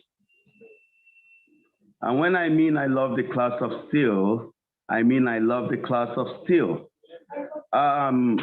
It's also been, it could be very tasking, because not just, there are other things we do that get us busy, but the Class of SteelE has been paramount for some of us, especially myself. And I believe that the Class of SteelE has really impacted so much on most of us, if not all of us in the Class of SteelE, I particularly. And I have worked with the best of brains, best of minds, best of people, talking about the people I worked with in the management team of the Class of SteelE. I have to salute them all, talking about the great Golden Eagle, a man of great conduct, a man of few words, and a man of great courage, you know, without which we wouldn't have come to know this great, great personality, this great mentor called Dr. Michael SteelE. So I thank God for Golden Eagle. His input in the Class of SteelE cannot be overemphasized. And I thank God from the bottom of my heart for him. I thank God for our amiable, I also thank God for the wife, the First Lady, lovely lady that is very vocal. If she doesn't like something, she will tell you she doesn't like it. You know, she's herself. She doesn't pretend about it. I thank God for her. I thank God for our amiable, the former CEO, COO, you know, talking about our own Reverend, do I put doctor now? Praise God. She's been wonderful. She's been marvelous. A mother indeed. A mother indeed. I think she deserves,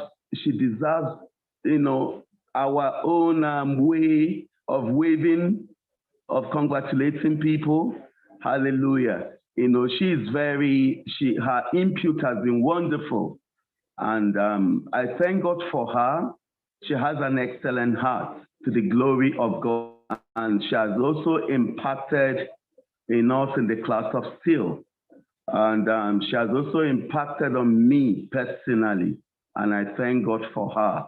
And why talking about the impact from the class of SteelE? I want to thank God particularly that the class of SteelE has been a place of intellectual stimulation and upgradation. Is a place that has conveyed an aura of intellectual elegance. It's something else. The class of SteelE has been a great place of interaction. And I've never regretted being in the class of SteelE for one day. Not for one day, And each time I miss the class of SteelE, I feel a form of a vacuum, that can't even be refilled. I thank God for the class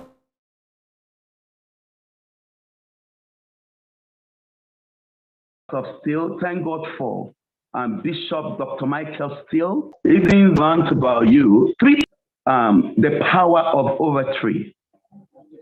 You're just in control of your words, and you have a way of words. And second, I salute your tenacity.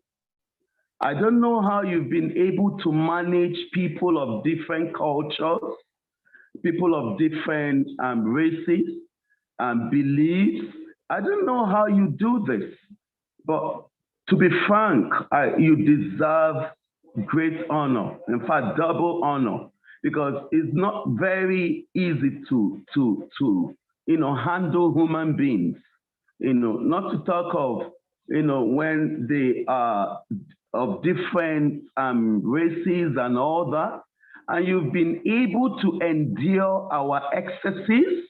You've been able to tolerate our excesses. Oh my God. I salute you, sir. I salute you, sir. Because there are so many things I believe, was very difficult coming from us that, would have been very, very difficult for you to tolerate. But you've been able to do that. And you have also exhibited great love, not just tolerance, but great love. I thank God for you. And most importantly, I thank God for your listening ability. You're a great listener, a great, great listener. And I say keep it up, because you actually have all the attributes of a leader. A leader without the listening ability can't really boast of being a leader. For you to be a good leader, you must listen. And I discovered that about you. I have learned that from you, and it's a great trait. Thank you so much. And the class of SteelE has been so overwhelming. You see your teachings. When we talk about, I have so many of them. Know your audience. Does God give us options? Reason to celebrate? Know me better? Ultimate goals? Burning bushes? Our desire and declarations for the nations? The appointed time? When there is a cause, there will be a cost. The understanding of process and processing, the process, part 1, part 2, part 3. I think we even have part 4. Then things that hinder the move of God. Mind your mind, finding our place as leaders, change, adapt, and evolve, man up, burden of commitment, personal branding. Oh, Jesus. Or is it the recent ones, the truth? So many of them. Knowing the facts, I could go on and on and on. I thank God for you. And I equally want to encourage the new management team. I want to tell you to deem it as a privilege to be working with a great man, a great personality. He's such a lovely man. And you don't just praise people without also adding one or two things you want to opine. I think you people should believe God for more time, the management team, for more time with this great personality. I think you should have more meetings. I think that would also push the Class of SteelE higher and higher. You should always be in touch, more in touch with your management team. I think that will go a long way. And perhaps also look into a little further the timing, a little further. There has been an improvement on that area, but I believe we could do better. We could do better. Praise God. And I think basically that. So if I were to score the Class of SteelE this year, I could always give the Class of SteelE 90%. 90% from my own side. God bless you. I believe I've talked so much, but I can't finish talking without commending the power behind the Class of SteelE, the powerhouse, our First Lady, Jenny SteelE. Oh my God, lovely woman, with a tiny voice, but with a powerful impact. She's wonderful. She's wonderful. And her input in the Class of SteelE is special. And it cannot also be overemphasized. And finally, we really enjoy the place of Josh. All those times you would always say one thing or the other, we used to enjoy it because it added color to the Class of SteelE. You may not understand it, but it gave you a human face. It also, because I could see a man that was totally helpless. I could see a man that, had love for his family, for the son. And I want you to be encouraged. I love you. I love you, sir. I love your family. I love everybody in the Class of SteelE. Everybody, I know them by name, but because of time, I would want to give room for other people. Thank you so much, my mentor. God bless you. Thank you so very much, Golden Eagle Namer. I call you the Golden Eagle Namer because you called him the Golden Eagle. Barrister Anthony Eurasia. Come on, let's celebrate the barrister for his contribution, his submission. And guess what? Anytime you're going somewhere, you need somebody that's going to say, prepare ye the way, for here cometh the man. And Barrister surely is the one that prepares the way for me. Barrister, I appreciate you and First Lady Blessing and your family for giving us all of this time, because you have given of your time to the Class of SteelE all these months tirelessly, and we celebrate you. And equally, you have raised the dress code in the Class of SteelE, and it's hard to keep up with you, but I will continue to try my best to do so. You and the Golden Eagle and Her Excellency Victoria, we bless you guys. I want to ask for Her Excellency Doreen. Her Excellency Doreen, would you kindly unmute yourself, Your Excellency Doreen?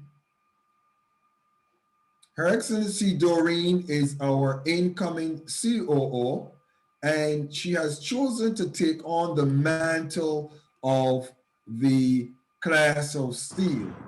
And Your Excellency Doreen, give us a little bit of background on what has it been like for you since you've joined the Class of SteelE. What has this little time with us been like for you? And what are you looking forward to in being our COO for the Class of SteelE? Thank you, my mentor, Your Excellency, Dr. Michael SteelE. Thank you, Your Excellency, Jenny SteelE, all the excellencies in the house.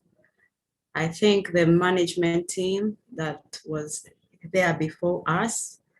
Thank you. You really started the foundation of the class really on solid ground. And it's because you were there. That's why I am here as well. Thank you so much for supporting Dr. SteelE and Jenny SteelE. Without them, for sure, the class of SteelE would never have increased in number or even continue to have another generation of the management team. Personally, I am so grateful for having been chosen and given an opportunity to be the next COO for the class of SteelE. And I have seen my mentor, Victoria, Her Excellency Victoria Okedara, do the job so very well. And in one of our classes, I confessed to her that as we were entering into December last year, there was a desire in my heart that I needed to grow closer to her, that I needed to be able to work with her and support her if she is not able. I was about to make that phone call, but I did not know that this is where God was taking me. And so when I was asked when I was approached by our mentor, Dr. Michael SteelE, if I would take over the position, I was like, Doreen, is this true really? How can you desire something and there it is given to you? I did not hesitate, but I took some time to breathe in and out, and I couldn't believe it because of the caliber of the people in the class of SteelE. The caliber of the class of SteelE are just leaders without borders, leaders without borders. And I was like, okay, I am up for this challenge.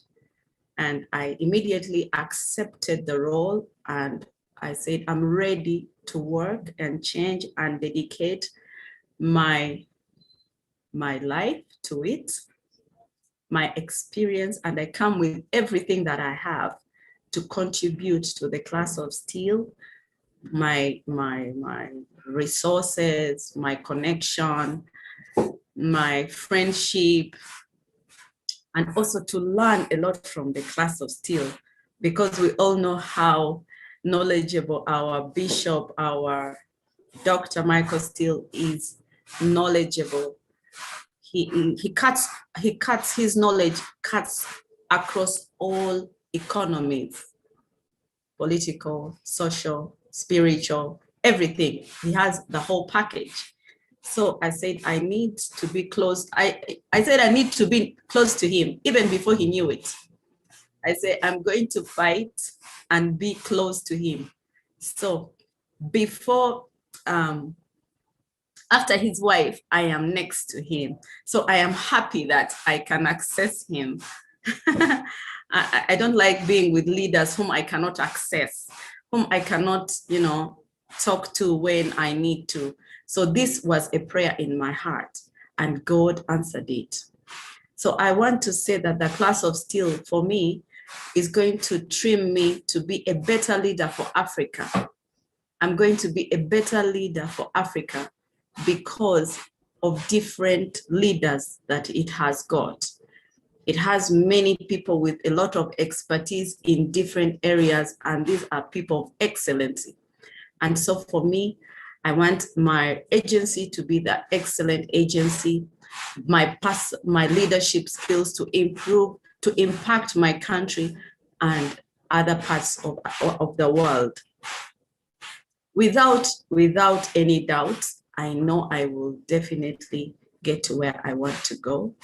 And with the mentorship of Dr. Michael SteelE and Jenny SteelE and everyone on the management team and all the members of the class of SteelE, for sure, we are going to do a great job. And so I am no longer the same person. my abilities are actually what they call them. They are fireworks. There's fireworks all over. So whoever meets me, he says, what is so different about you these days, Doreen? You are different, and all that has been because of the mentorship of the Class of SteelE. Ever since I started attending the Class of SteelE, my words are just like Dr. Michael Steele. Everything I learned from the Class of SteelE, I actually pass it on to my colleagues. So with that being said, I want to thank Dr. Michael Steele, my mentor, for accepting Beyond the Sky to be a partner with the Class of SteelE. We are looking forward to expanding the Class of SteelE wherever we go with Beyond the Sky. We are looking at supporting the Class of SteelE's projects in places where we are present, where we are represented, and we will do it really without expecting anything in return. We want to see it moving to impact many people. The beautiful thing about the Class of SteelE, it is just not about the Bishop making his name, but he wants every one of us in the Class of SteelE and where we are to impact our societies and our communities, our homes. And this is what Beyond the Sky is all about. Beyond the Sky is also not just to make profit, but to give opportunity for people how to make the money, and also to employ and give back to society by giving them trainings. So the Class of SteelE has a lot for Beyond and for myself. And for me, this is a prayer answered. It has taken me about 6 years searching for someone like Class of SteelE. And this is a prayer answered to us as Beyond the Sky and myself. So I love every one of you in the Class of SteelE for sure. My lines are open 24/7. You can call me. I will attend to you, and I will get back to you on whatever you wish me to do for you. I want to say thank you so much for the outgoing management team, and we hope that we'll be able to still continue to work with you, even though you are not in the management, but you will be our mentors. So thank you so much, Barrister. I love you. I like your your challenges in the Class of SteelE, and I'm walking into your footsteps, and I will share my mind in the Class of SteelE. Our Victoria Okajaira, I love the way you keep reading the minutes, the topics we have had before, and you continue to keep records. I'm going to continue that. Golden Eagle, Golden Eagle. When I think about you, I'm like, man, I need to be a Golden Eagle in my business. So I'm going to be all that combined efforts. You're just investing in Doreen, and for sure, I am going to shine from Uganda and other parts of Africa where I will go. So thank you very, very much, all of you. Thank you.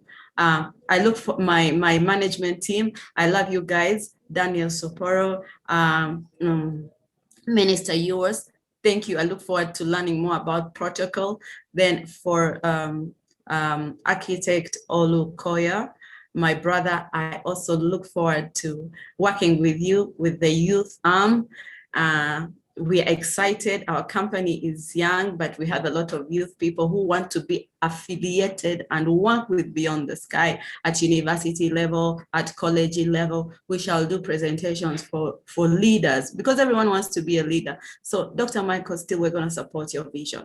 Thank you very much for giving me this opportunity and to explore areas that I never thought that I would be able to do and be relevant in them. So God bless you all. I love you all, and have a nice weekend. Thank you. Thank you so very much, Your Excellency, Doreen Burunji. Let's celebrate her. And the time is 2:31, and we have our next speaker in the person of Her Excellency, Dr. Anita Davis DeFore. And Dr. Anita Davis DeFore brings a wealth of wisdom, of experience, of knowledge to the Class of SteelE. And I like her professionalism, her protocol, And equally, I like the fact that she establishes herself in a place to lift those who are in the position for greatness. Ladies and gentlemen, without any further ado, please let me introduce to us in the class of SteelE our final speaker for the evening in the person of Dr. Anita Davis Defoe. Please give her a class of SteelE welcome. Dr. Defoe. Well, greetings to you, Bishop, Dr. SteelE, all of the excellencies that are in the class of SteelE today, wherever you may be coming from in the world today. All of the mentees as part of the class of SteelE, and whomever might be listening in from wherever they may be around the world. I bring you greetings today from the beautiful tropical paradise of the United States Virgin Islands. It is an honor and sincere privilege to be with you and share in this wonderful celebration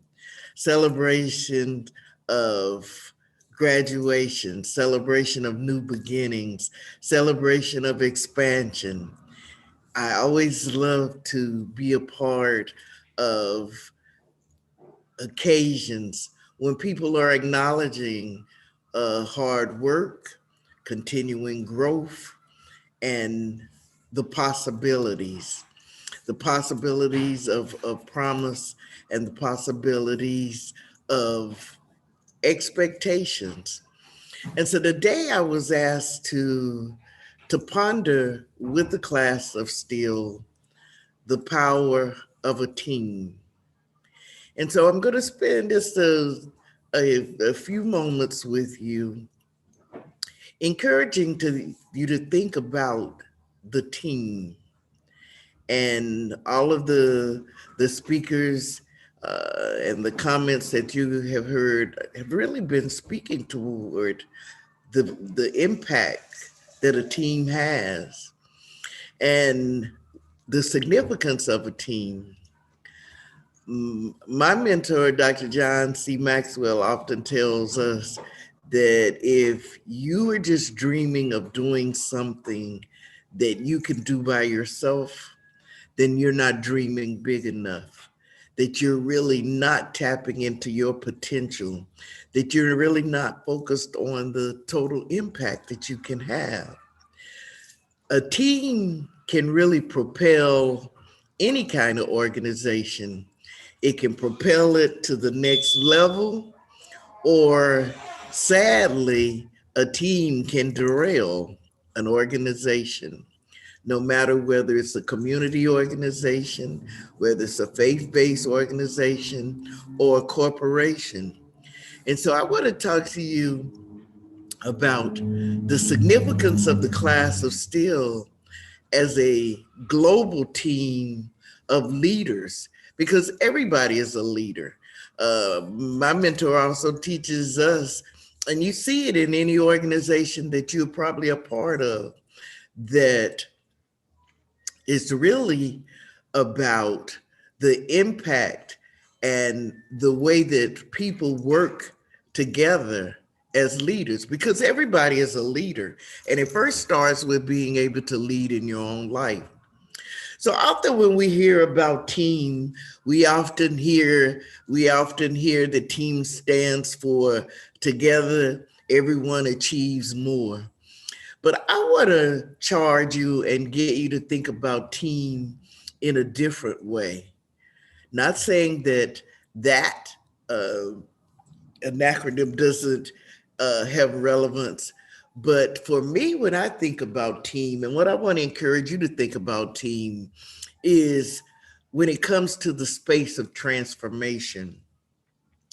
For me, transformational efforts are maximized when you have the power of a team. And that's what the class of SteelE is. It's a team of global leaders who have come together to learn from each other, to expand their impact, and expand the possibilities for the people that they serve. So when I want you to think about a team and think about what the Class of SteelE has done for you and your work and the impact as a team, because the power of a team can never be overemphasized. Because typically when we are trying to do something, you always need someone else. You always need someone that has some expertise in some area that perhaps you don't have. And that is the power of a team. That's how you maximize the skills, the gifts, the talents, the aspirations of those people that are in a collective body with you. Now, granted, I'm not saying that making a team gel is an easy thing, because it is not. But when a team comes together and you're able to harness the power of everyone in that circle, because just as our DNA is different, everybody brings a different strength. Everybody brings a different mindset. And when a team is able to work together and the team really has a healthy way of operating, you're really able to maximize the power and the strength that everybody brings into the circle. Now, finding those people and being able to come together collectively, sometimes it's a challenge. Sometimes it's a challenge because it may be the mindset of someone, the agenda of someone. And when a team is not functioning healthy, you have a lot of times groupthink comes into play. And groupthink should be at its best a wonderful thing when people feel that they are open to express their ideas, they're open to express their perspectives on things. When you have that, a team, a group, they come out with the best decision. But it's when people don't feel comfortable sharing, when people feel that that their perspective is not going to be respected, then they don't do that. And then you are not able to maximize the power of a team. But in the Class of SteelE, from what I have observed and the caliber of leaders that make up the Class of SteelE, that's not the situation here at all. This is a culture. This is a culture of learning. This is a culture of mutual support and respect. This is a culture where expertise is shared. So this is an opportunity for all of us in the Class of SteelE, no matter where your steps are ordered and you work, and wherever your steps are going to be ordered in the future, as you start to do even more works, we can maximize the beauty of this team, the impact that this team can have, and the lives that we can change. Now, when you think about team and you think about the power of a team, I just want to share a few thoughts that came to mind when I was asked to just dialogue and share with you around this topic, the power of a team. You know, first of all, sometimes people don't understand the principle of a team. And the principle of a team is very basic, very simple.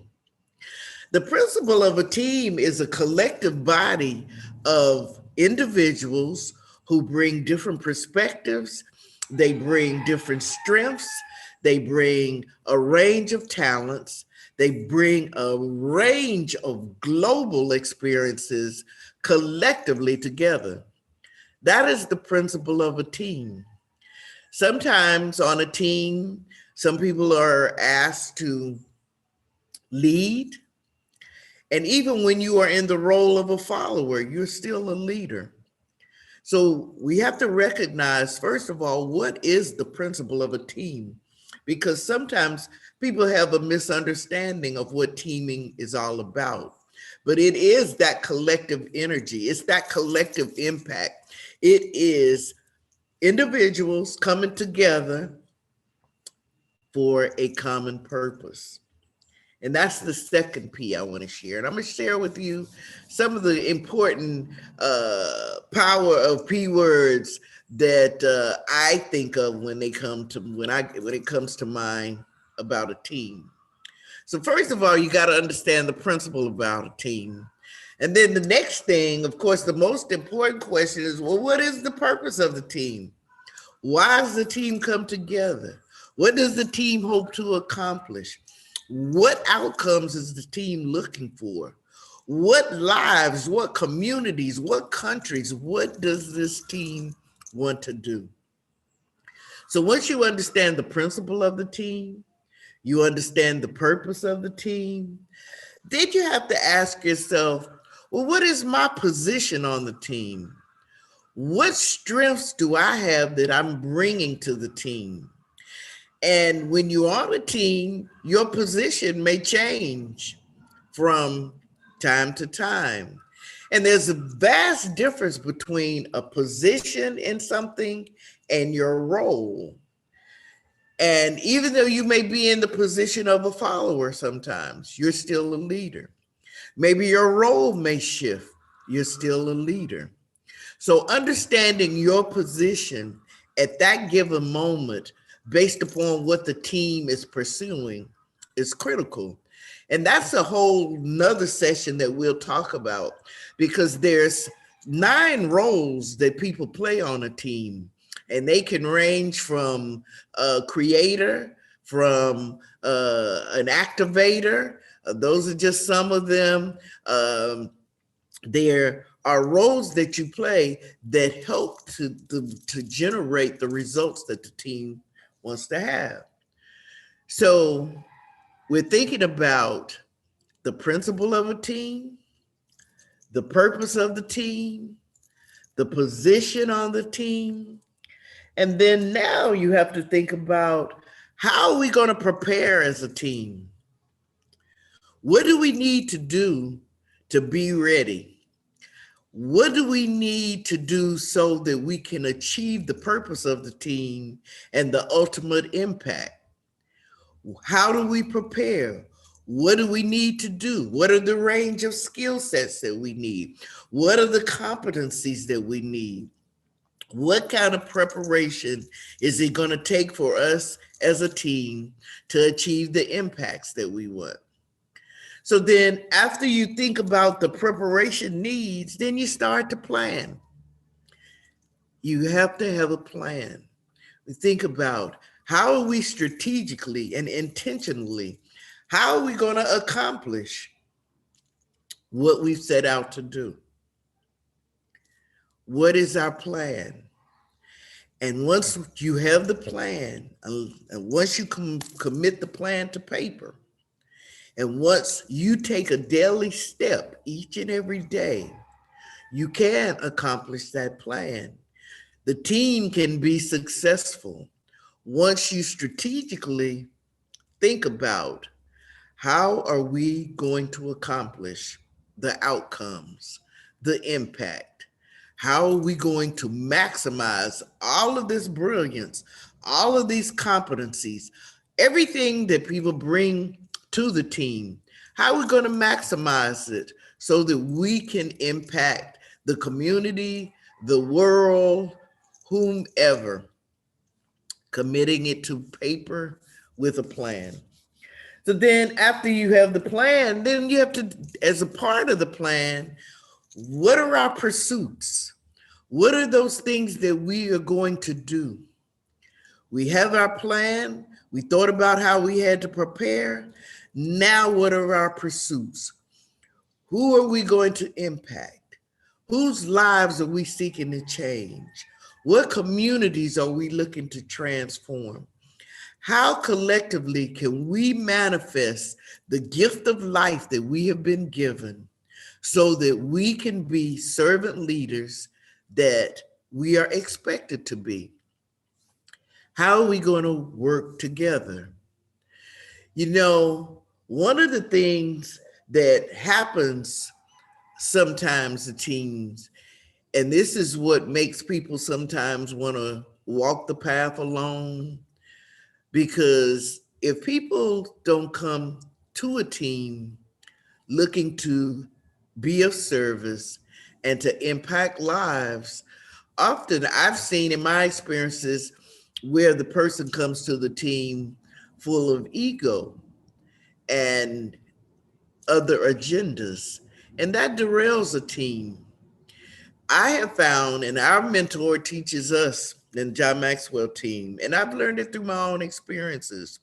When I help others achieve their goals, ultimately my goal is achieved as well. And when we think about our roles, our work, when we think about what's in it for others and put that at the forefront, your aspirations, your goals, your aims, they always will get accomplished. But it's about mindset. And so we have to ask ourselves, and it's sometimes difficult. And I so love it when I see what is happening in the class of SteelE. Because sometimes when you bring brilliant minds together and everybody's a leader in their own right, people don't know how to position themselves within the team. They don't understand their roles because they're always used to being at the forefront. But there's so many valuable roles that you bring to a team. And even when you are in a different role than you're accustomed to being, you're still a leader. You're still contributing much to a team, because the class of SteelE, and I've talked about this with Bishop Dr. Steele several times, that what the class of SteelE is really aimed at is providing tools and information and encouragement and support, so that not only are you growing in the class of SteelE, but that you're growing in your own right, that you're growing in your own work. And this is a mastermind. This is a learning circle where support is being given, where information is being given, so that you are able to expand your leadership capabilities, that you're able to now reach back up, pull somebody up, and you're able to support and you're able to pour into the next generation of leaders, or it may be your contemporaries, but you're able to be that spiritual upliftment for other people just because of your mindset and who is pouring into you. People have shared and poured into my life from many places around the world. And I attribute all that I am, all that I know, and all that I continue to learn from these global teachers that come into my space. And so that is what the class of SteelE is. It is a global think tank filled with leaders who are transforming the world. So now, once you've gotten the pursuits down as to what the team is going to do, you sometimes find that things don't work out on a magic carpet ride. Things don't always happen based on our expectations, certainly not our time frames. And so one of the other things the team finds itself having to do sometimes is pivot. A team may find itself saying, well, we had planned to approach this activity a certain way, but that's not working. Excuse me. The team finds itself saying, well, we thought that perhaps if we pursued this activity this way, that we would have achieved the results that we wanted. Very rarely does that happen. Teams find themselves often having to change the approach, maybe change the product, maybe change the intention. Many times as creators and doers, we come up with programs based upon best research, based upon our experiences, but the people that we want to serve, they express that they have different needs. And so a team finds itself having to pivot. And that's part of where the learning comes in. That's part of the expansion of a team. That is taking that information and reshaping that product, reshaping that service. And it's okay to pivot, because many of you, if you've heard me say before, in our minds as humans, we've created and we cling to this word called failure. For me, and I always tell leaders, have a different mindset about it. Failure does not truly exist, because in every instance, every occurrence in your daily life, in your daily experiences, two things happen. And this is the mindset of a powerful team. And this is the mindset of you as a global, impactful servant leader. In every instance, two things happen: you learn or you win.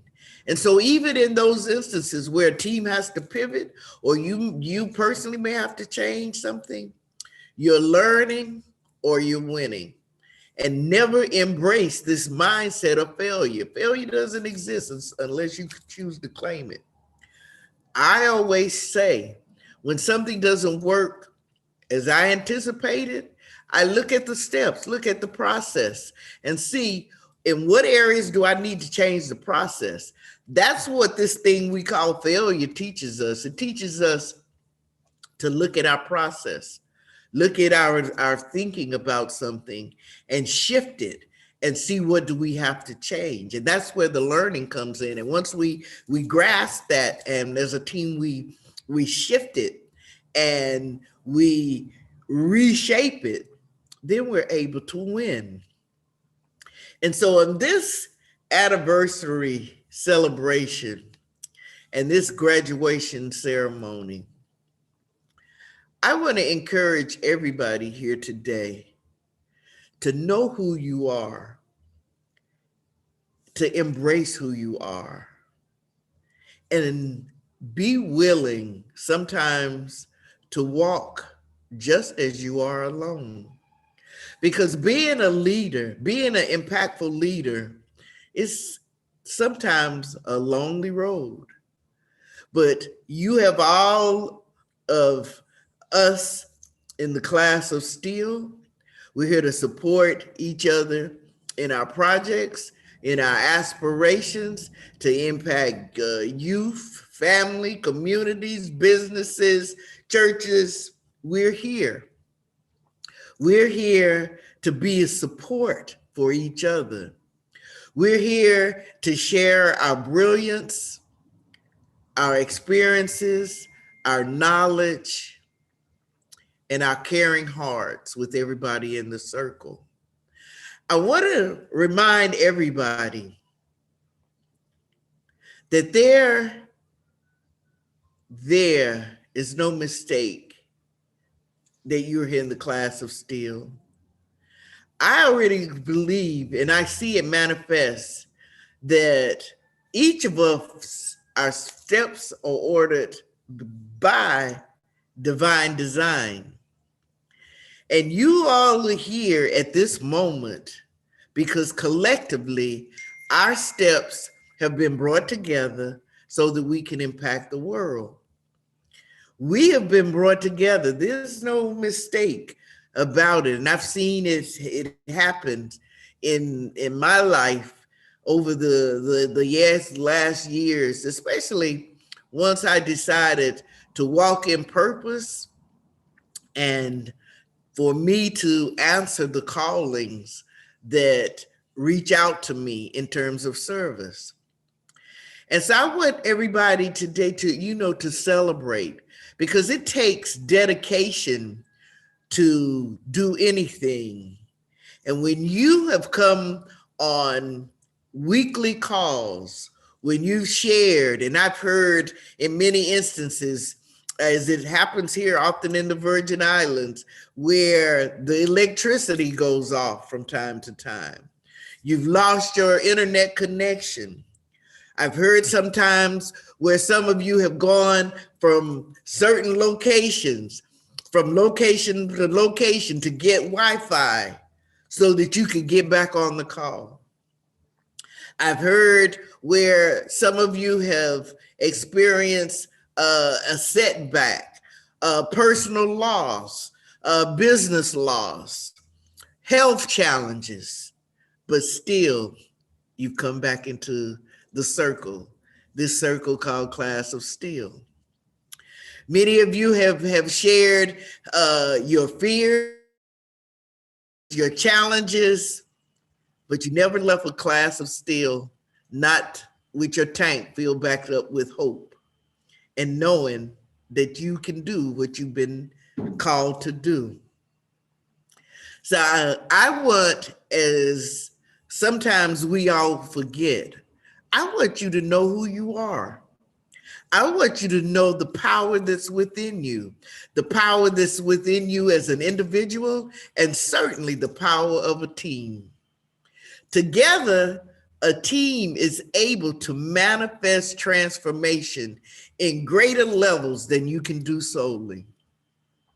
Many times, our mindsets have us not focus on all our possibilities, not all of the things that we've accomplished, not all of the things that we are yet to accomplish. Our mindsets sometimes have us listen to that old inner critic who's saying, oh, you can't do that. You can't believe that. You must be crazy to even think that. And if you allow the inner critic to seep into your mind space, what the inner critic will do is just seem to draw more discouragers into your space. You can't let that happen. Your mentor, our colleague, Dr. Michael SteelE, his last name says a lot to me. The fact that at this season, we're in a circle with a man with the last name of SteelE, that is magical to me in terms of spirit. Because that says to me, you know, yes, iron sharpens iron. We're all growing. I'm hearing that people are saying when they meet you that you act different, you speak different, that what's going on, you look different. When you walk in your own power, when you embrace your power, and when you use that power in the service to others, you do start to look different. You look different, you give a different spirit, you give more hope, it just radiates from you. And what people are seeing is your brilliance. They're seeing the fact that something's going on with him or something's going on with her. They act different. They walk differently. There's something going on. And that's the power of a team. That's the power of being in a mastermind learning circle. That's the power of people pouring into each other's lives. Because often we don't see our own brilliance. We don't accept it. We don't even acknowledge it. Because many times we have had naysayers or discouragers pour into our hearts, and we start to believe that. We start to believe that fiction, and we start to claim it as fact. So I'm here to charge everybody today. Know who you are. Embrace that face that you see in the mirror that greets you each and every morning. Let your brilliance shine. You were given the gift of life for a divine assignment. You have a calling on your life that nobody can manifest for you. And we have shared And I got the opportunity to hear Dr. Miles Monroe, and he shared that same thing about the cemetery and wasted potential and aspirations and dreams and people not fulfilling their calling. Do it afraid.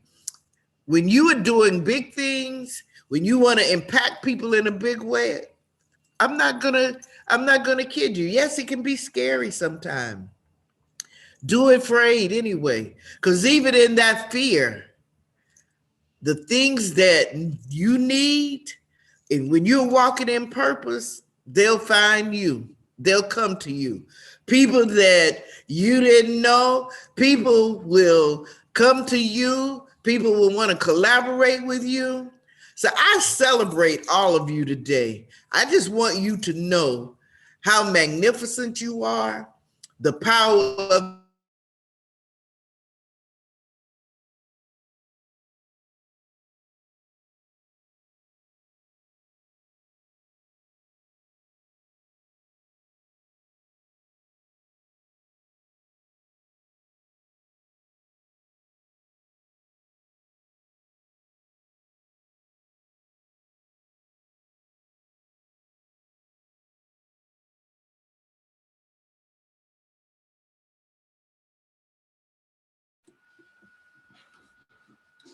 Looks like we just lost Dr. Defoe there. Can everybody hear me? Wave at me if there's hearing me. Okay. All right, Dr. Defoe, she's gonna log back on, and I'll let her complete. Dr. Defoe, we'll just let her complete. Wow, how many of you are enjoying today? Powerful presentation by Dr. Defoe. Very, very powerful presentation. We're just gonna give her the opportunity to join us back shortly and conclude her presentation. It's a powerful presentation. Let's just.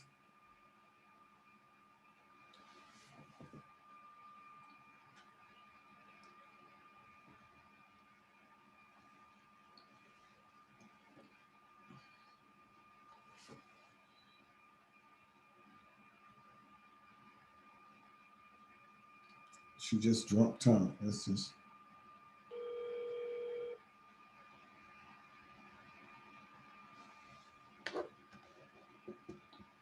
All right, while we prepare for Dr. Defoe to return, we're getting ready to kind of do our graduation officially. I'm going to ask His Excellency Donald Ewers to greet us, our Chief of Protocol.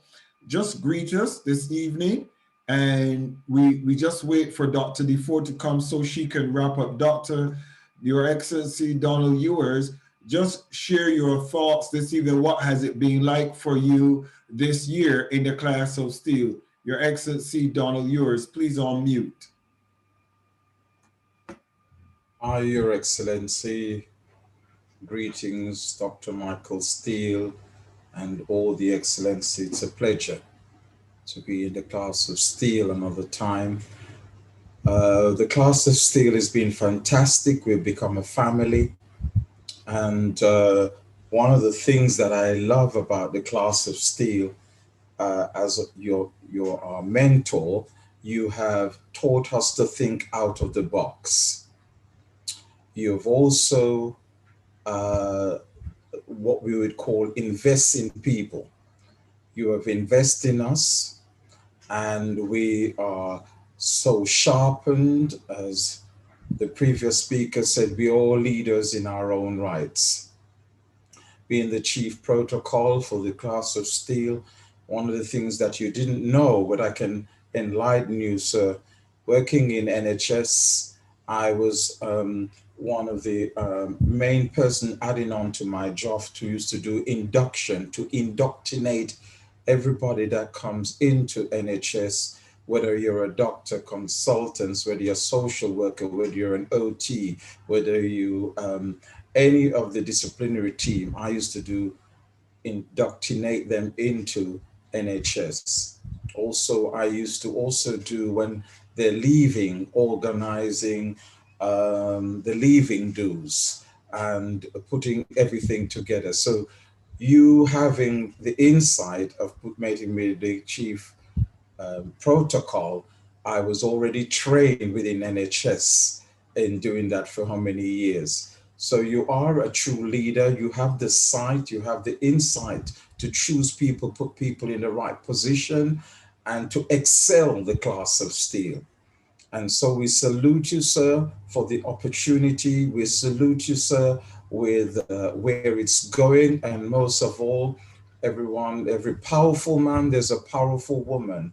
First Lady, some of you guys have never met the First Lady in person. She's a beautiful woman, absolutely beautiful woman in her thoughts and her behavior. So ladylike, very polite, well put together. Absolutely fantastic. No wonder Dr. Steele constantly talk about his wife. If you met her in person, you will see why this man is so exciting. When we went away to Geneva, when I had my doctorate award, he was saying on the plane, Donald, I can't wait to go back to see Lady Jenny. And so therefore, with the Class of SteelE, we have a lot to celebrate. Very powerful people we have. This place, this is going to another milestone. We are going to make an impact in society, in the world. I'm looking forward to go to Dubai. That's another opportunity. Opportunity comes sometimes once in lifetimes. Don't let opportunity pass you by. I was offered to go to the BBC Board of Governors, and I took stupidity and didn't go to that luncheon. I had an opportunity to meet Boris Johnson, and I jumped to the opportunity. That when he was a mayor for London. So when you have opportunities, jump on the board, because you never know how those doors will open again.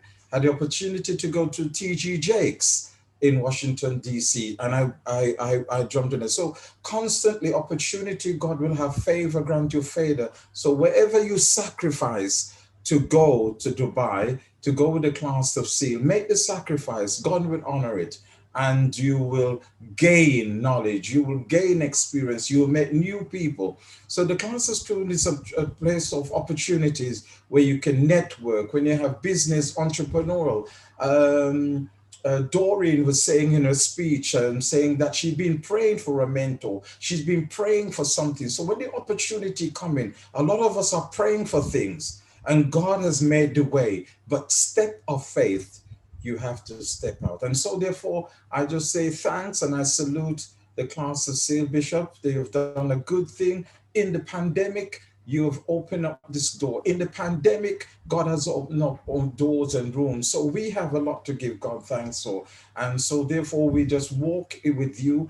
We got your back with the Class of SteelE. We know there's a lot of trials and testings will come, all of that. As leaders, we are so used to that. So therefore, sir, once again, yes, the Class of SteelE has excelled, and it's for 1 year celebration. What next? What happened to the next year and the next year? So therefore, sir, heaven bless you, and God bless Class of SteelE. Thank you, sir. Thank you so very much, Your Excellency Donald Ewers. He's a big guy. He's not only my chief of protocol, he's also my bodyguard. So anytime you see me walking next to this little man, this little man with this huge, big Jamaican stalwart of a guy, don't try nothing. He's a big man. God bless you, Your Excellency. Dr. Anita Davis Defoe, you are very welcome back. We know technology, and you left us on the word power. The power took you out. Dr. Anita Davis Defoe, please carry on with your submission this evening. You're very welcome back. Come on, let's welcome her back. Technology doesn't dissuade us. Let's welcome Dr. Defoe back. We're waiting for you. Welcome back, ma'am. Go on. Carry on. Well, my sincere apologies, but of course, what can I say? As I was talking about losing internet and losing connection, what happens to me here in the Virgin Islands? the power went out, and of course, the beauty of technology, I was gone. So apologies. But as I was saying in closing, there's no mistake that you're in the class of SteelE. There is some reason that your steps have been ordered here. There's some information for you to gain. There's connections for you to make. There's always some reason. It may not be apparent initially, but it always comes out. You'll see it more and more. You'll see it by a word that you need on a given day. You'll see it constantly with the support and the connections that you make with other individuals in the class. It will give you courage and inspiration to spread your wings. There will be opportunities. And I can attest to those opportunities when they come, and you may feel, oh, I'm not prepared for this. I'm not ready for this. Why is this happening? Why am I being called to do that? And you have to know that when you're called in those situations, in those spaces, it's by divine design. And you have to do it afraid. You have to be courageous. You know that you have this team behind you, and it will enable you. It will be that win that will help you walk into any room and be able to see your contribution in that room, make those connections that you need, and carry on. And that's the power of a team. That's how transformation is maximized. That's what the Class of SteelE is doing for each and every one of us. Because as much as, you know, I like to share, I learn something every time I come to the class. I learn something in the teachings. I learn something from the comments. That is the power of a team in this mastermind group. So today is really just about you graduating to the next level, that you have put more knowledge into your treasure chest. You've made wider, connections, that you're starting to see the world differently, I'm sure, because now you have a mindset where you focus more on possibilities than just focused on problems, as we often do.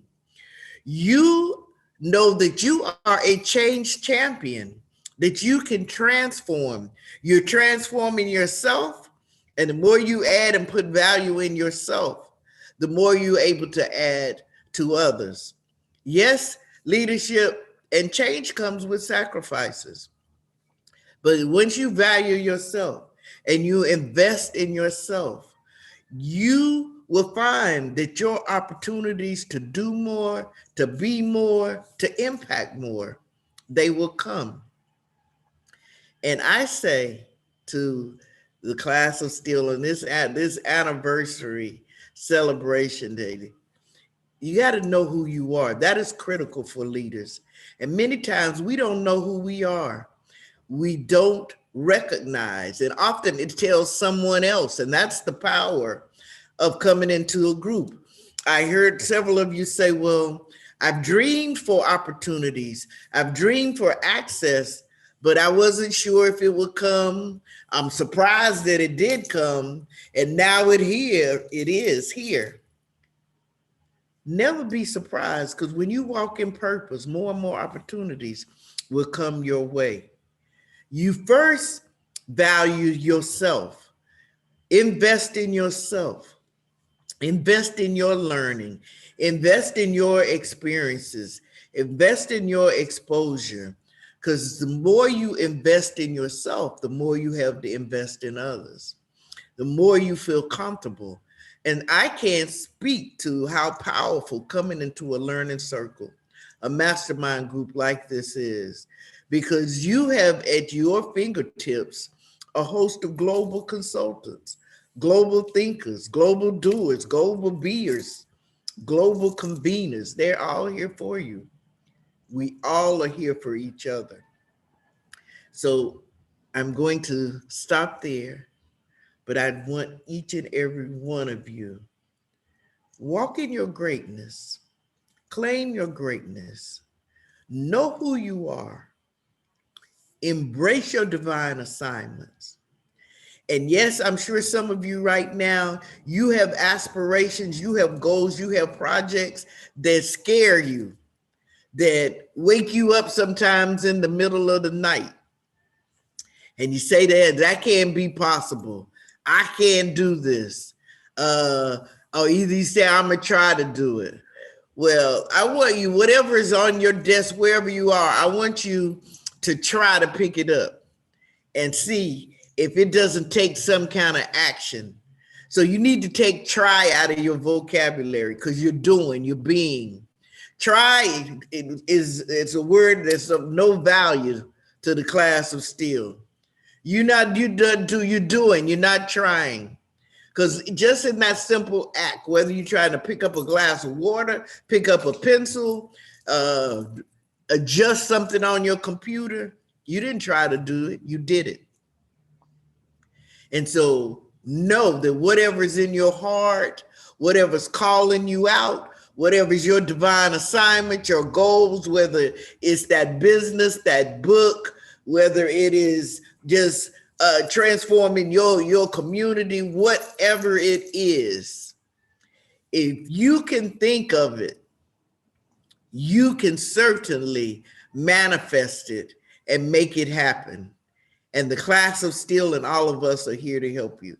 So manifest the power of the team, harness the team, and walk in your divine greatness each and every day.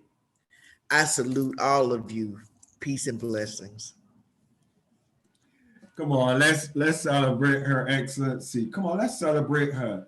I want to, while Her Excellency Dr. Anita Davis was speaking, I was looking at your faces. I know you might see me looking as if I'm not paying attention, but I want you to know that I have a screen. One screen is out here, one screen, and I also have a screen that's here as well. I have two screens, and then my camera is right here.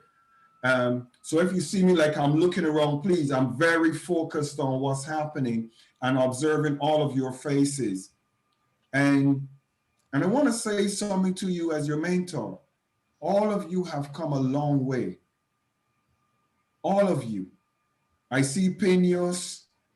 I see Doreen. I see Flavia. I see Reverend Paul. I see every one of you in the class of SteelE. Hear me talking to you and telling you something. Hear what I am going to tell you. Your calling on the earth has nothing to do with currency. Too many of you are focused on the currency and then you determine I can't because of currency. Your purpose on the earth is dependent on your desire to fulfill it. You should say that. Say that, and then I'll explain what I was trying to say. Say, my purpose on the earth is dependent on my desire to fulfill it. Just say that. Just say that and get that. I want you to. I want you to let that be the foundation that you are standing on. My purpose on the earth is dependent only on my desire to fulfill it. Sure, it's going to cost you currency. Sure, it's going to cost you time. Sure, it's going to cost you resources. Sure, it's going to cost you connections. Sure, it's going to cost you friendship. But those are not the foundations that are going to demand you being successful. They're not. Are you hearing me? What is going to determine your success in your fulfilling your purpose is your desire to fulfill it.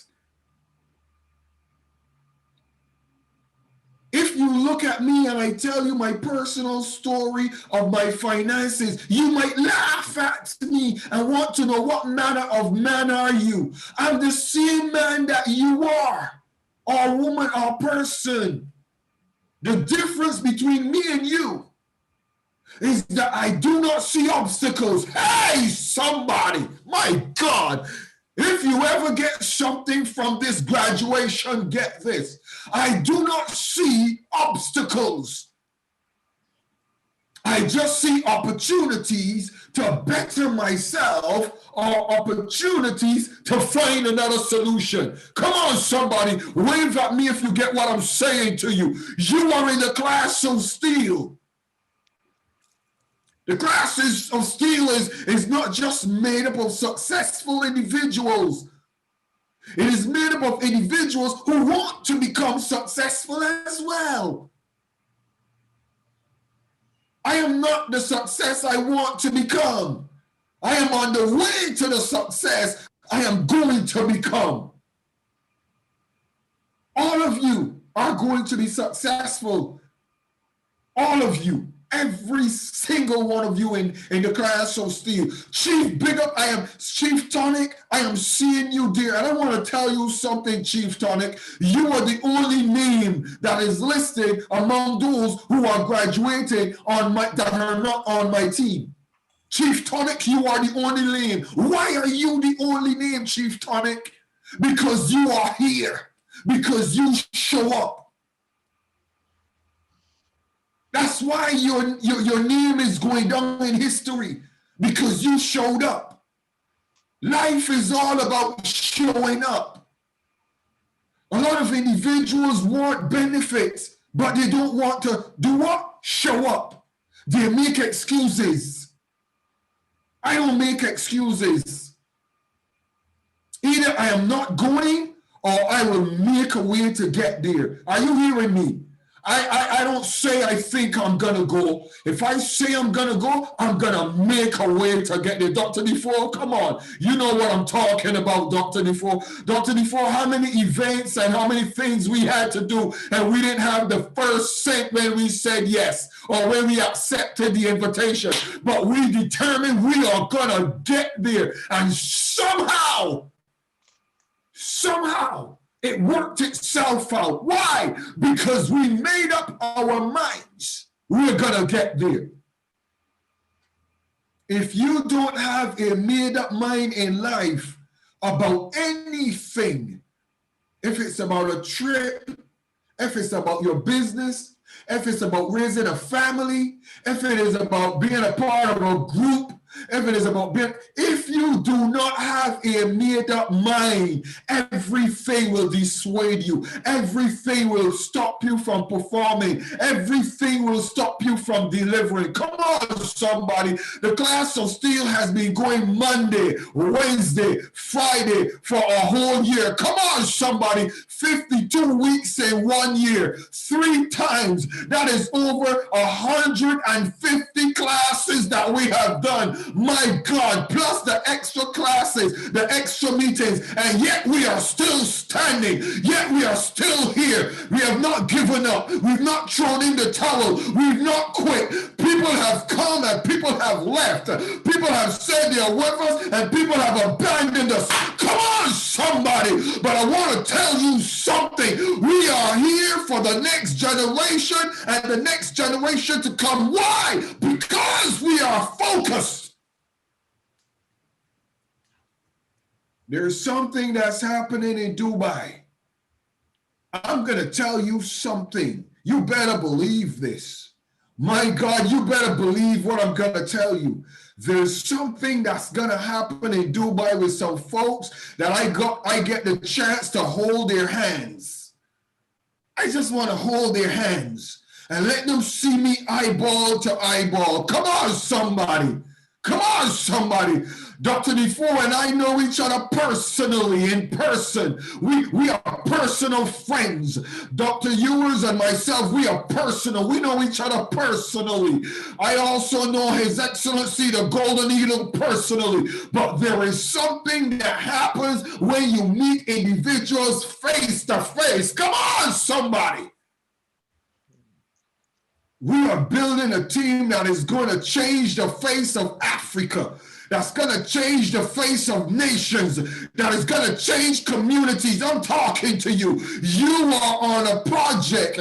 You are a part of building nations. You, Chief Tonic, I want to tell you something. We love you so much and we celebrate you because we come into St. Lucia. The first island that we as a people are going to visit is going to be St. Vincent. I'm sorry, Chief Tonic. St. Vincent. We are coming to St. Vincent. Mark that on your calendar that I said it. The Class of SteelE is going to pay a visit to the island of St. Vincent, and you are going to be the person that is going to be meeting us at the airport, Chief Tonic. Have you heard me? Why? Because you are here. You've got to show up. Doreen, Uganda and DRC are going to be blessed from the Class of SteelE because of you. Flavia, because of you. Bishop Comfort, we are coming to Ghana with the Monarchs event. Why? Because of you. Because of you. I have somebody that I want to tell you is one of the most powerful men that I have met. He's in the Class of SteelE, and I don't say much about him. He's my close brother and my very, very, very close friend. He's the last person I speak to at night before I go to bed. And sometimes the first person I want to talk to when I get up. He knows the intimacies of my family. I know the intimacies of his family, and we are best friends. But he is one of the most powerful leaders I have ever met.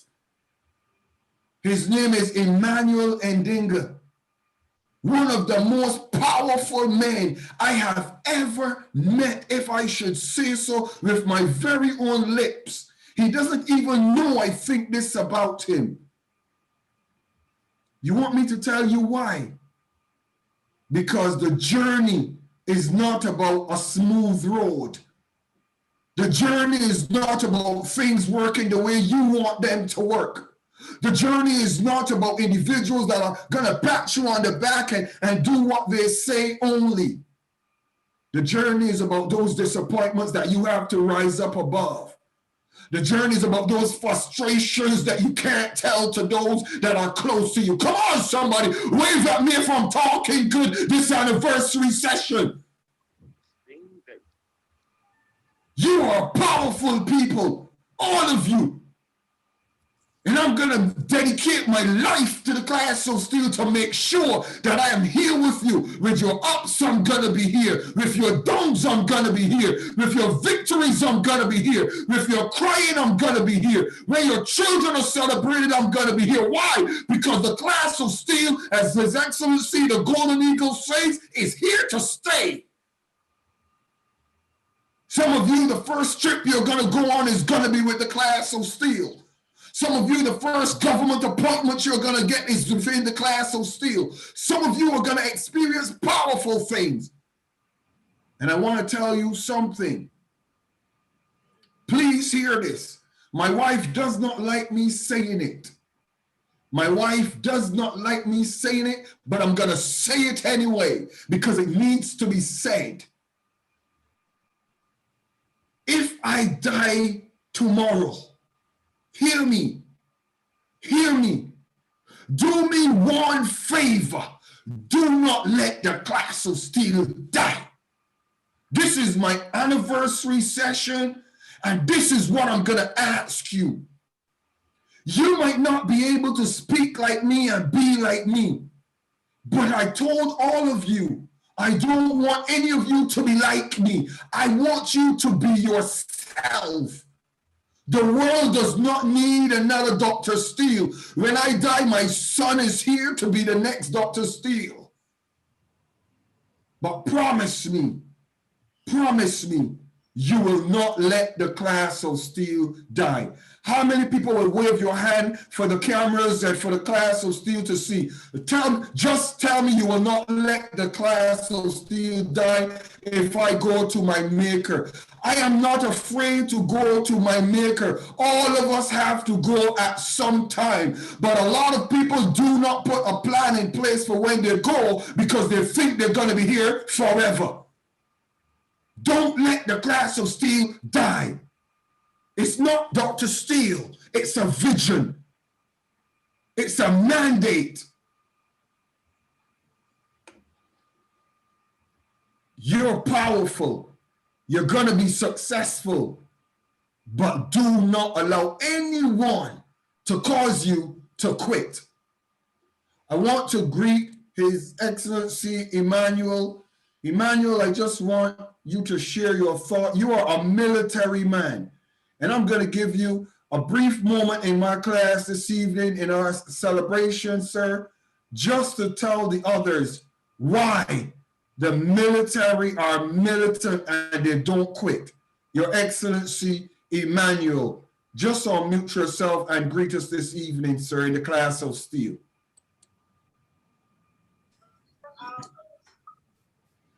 Good afternoon, Dr. Steele. How are you doing today? I'm doing well, sir. Yeah, if you can give me a few minutes, I'm here, I'm a little bit engaged with the kids. Let me come back to you if you give me a chance later. I will give you a chance. When you're ready, just pop on and I will make room for you at that appointed time. All right, so thank you. Thank you. I will send you a text message. Thank you. All right. A family man. How many of you know how many times Joshua runs through? Family. We got to do what we got to do. Are you with me, somebody? So I'm going to ask His Excellency Olukoya to greet us this evening. Why have you taken the mantle to lead our youth? Your Excellency Olukoya, Olusegun Olukoya. Please unmute yourself, Olukoya. Good evening, Your Excellency. Good evening, everyone in the class of steel, and on this special occasion.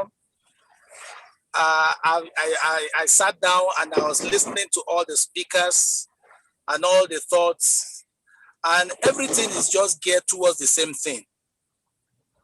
The next generation is actually looking forward to the class of steel. The next generation is waiting for the class of steel.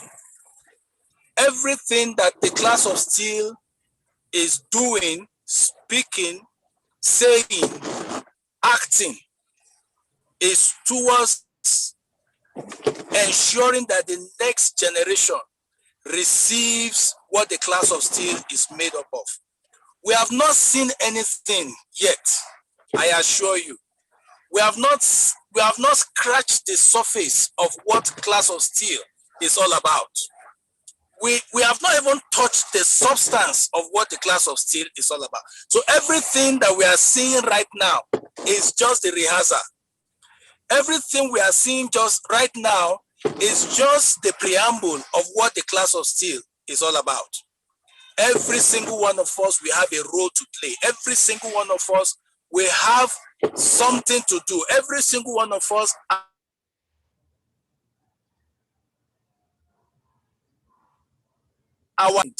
is like the, and I assure us that we are not in the wrong place. I assure us that we are not here to waste our time. Everything that we do in the class of steel will ensure that we carve a niche for ourselves to the glory of God, even on this, on what will happen even in our world for generations to come. So please, I want to encourage us all to please put in our best as we have been doing, and let's not rest on our oars.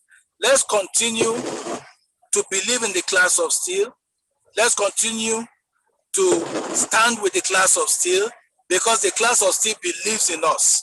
The class of steel is putting in everything to ensure that we become what God has ordained that will be.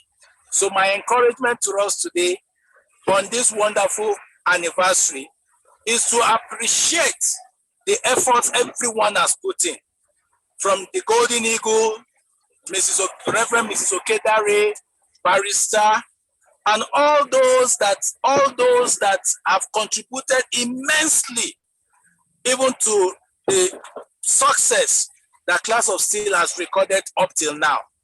We will not lose our reward. And you know, the saying goes that the reward for good job is more work. So every single one of us, we still have a greater role to play, even in the Class of SteelE. You know, somebody handed over to a friend of mine a very big organization. And yet the man said, I am still here. I am here to keep doing what I've been doing, even though I am not the one leading. So this is my charge to everyone that has passed the baton, that we still need your wisdom. We still need your grace. We still need your contribution to ensure that the Class of SteelE keep moving and keep moving on to the place that God has ordained her to be. So thank you very much, all the speakers that have spoken. I cannot begin to mention them one after the other, but I appreciate and love every single one of us. And I cannot but please mention my dear sister Doreen. We love you so much, and we trust that God is going to help you on this assignment that God has given to you. And finally, Bishop Dr. Michael Steele and your beautiful First Lady, we are with you and Josh, and we trust that God is going to help us to become all that God has helped us to be. Thank you very much for this opportunity, and God bless you, sir. Come on, let's celebrate our youth director and our youth leader, because that's what we want inside of the youth that are coming up. Passion. Come on, somebody. Our youth need what? Passion. Passion for leaving a legacy. We don't want young people just growing up and wanting to go and do a job and end of discussion. Come on, somebody. I want young people thinking, what can I leave behind my name? What are they going to say when I die? That's what I want our youth to be thinking from today. Because if they start thinking that from today, they will live every single day making sure that what is said about them after they're gone is important, and they do the right thing with their lives, and the opportunity that they are given to have that what? That little dash. I call it the little dash. 1971 to 2071. I'm already claiming my years. 1971 dash to 2071. Come on, somebody. I'm claiming my years. 1971 dash, there's a dash, to 2071. I want to celebrate those years together. And me and the First Lady already have the rocking chair that we're going to be sitting in and looking at our children's children and watching who's going to be taking over the Class of SteelE. I am Dr. Michael Steele, and I appreciate you so much. I want to ask His Excellency Chief Tonic to greet the Class of SteelE. Just greet us this evening. And I want to ask you a question, Chief Tonic. Just one single question. One question I want to ask you that I want you to answer me. Why have you decided to come to the Class of SteelE at my invitation? Tell me, the Class of SteelE, why you chose to come. My brother, I chose to come because it's very important that we as a unit come together. So it would not be prevalent if I ignore or refuse to.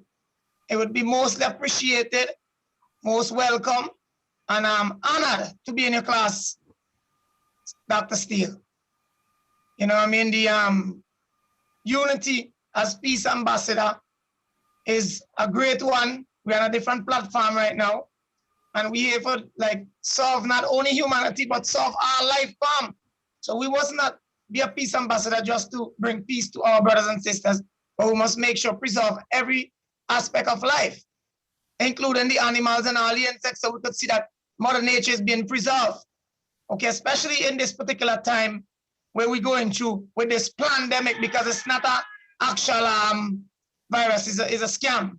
And there is bigger agenda behind what's going on. So I'll expose that particular factor. It's a pandemic, and we as Peace Ambassador would need to navigate ourselves to see how best we can solve and bring light to the truth of what's going on, and change the aspect of where they're trying to take this thing down the road, they're trying to head it, and the depopulation agenda and the focus of, you know what I mean, inoculating and destroying the humanity with this so-called pandemic. So we, as Peace Ambassador, would use the diplomacy in a strategy to bring the governments them to see the truth for what it really is, and retract themselves or remove themselves from the act of genocide and tyranny and treason that is taking place right now as Peace Ambassador.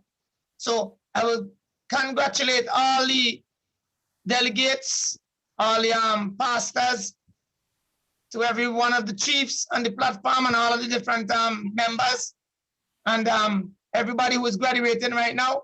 I must say congratulations to everyone, including myself, including you, Dr. SteelE's, and all the brothers and sisters. So we have to take this opportunity not only to come forward just to show a face, but to make it not only memorable and keep it long lasting, so that our children will repeat this process by being leaders in great way to unite humanity and to bring forth balance to the earth in every way.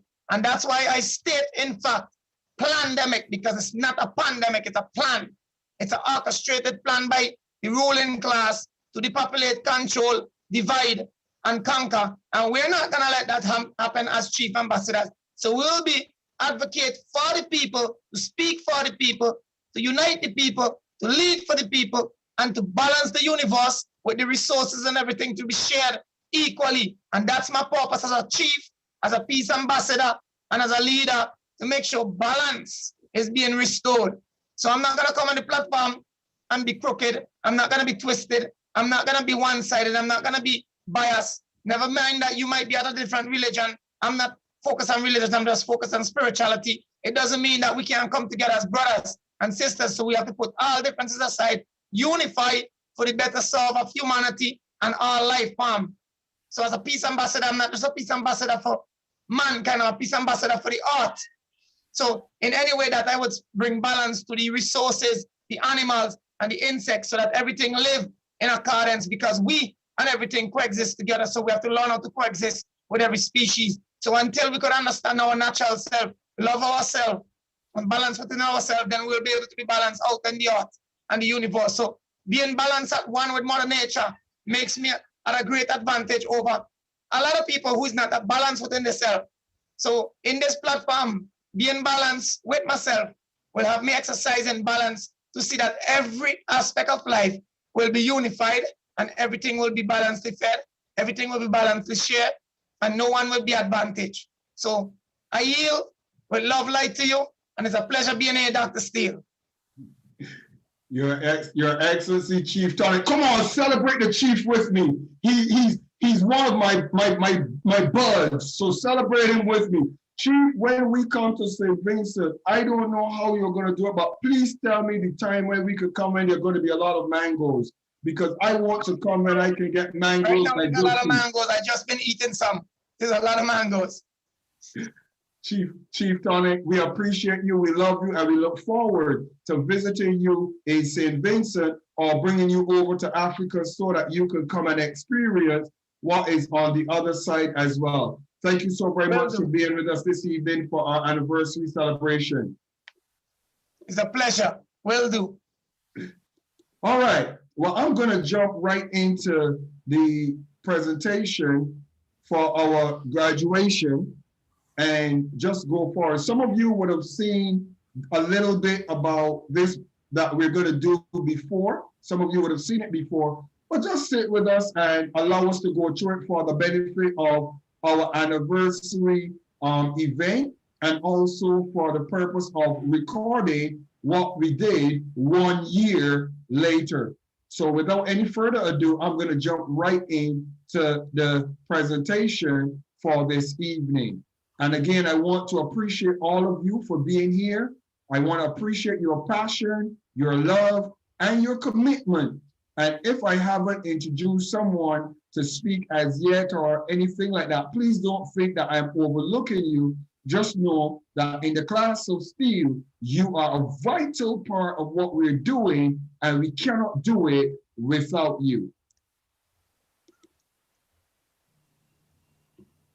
All right. Are you seeing my screen? If you could see my screen, wave at me. Just wave at me so I know. Well done. So we are, this is our Florida, Mr. Francis. Some of the Black leaders. Okay, I'm sorry. That was Dr. Defoe, not muted. I'm sorry. All right. So I'm pleased to have added to our celebration this evening. I'm pleased to have added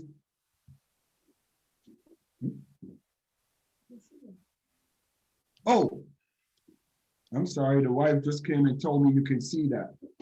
It's gone, my darling. You see, it's good to have the first lady that is watching every little detail and say, hey, I moved that. All right. And by the way, this presentation was happily, proudly presented and put together by First Lady. She is the person who does our graphics, our design. So a lot of you will hear about the work the First Lady does behind the scene. And this is her contribution and her submission. She does a lot of my presentations, the PowerPoints, a lot of the graphics. Her and I just put our heads together and we do those things together as a team. But the First Lady is the person that I have no choice but to celebrate for conceptualizing our PowerPoint presentations for the whole year. Come on, somebody. So we can celebrate the First Lady because she has done a fantastic job in causing us to raise our level of professionalism. But I want to acknowledge with pleasure Leaders Without Borders Development Center. All of our advertisement from now on, our banners, our flyers, the banner that you see behind me is also, I'm going to be adding Leaders Without Borders Development Center on that banner. They're the only organization that will always be following us. So you will see Leaders Without Borders Development Center that is pinned to whatever the Class of SteelE will be doing in celebration of their contribution and support to us as an organization.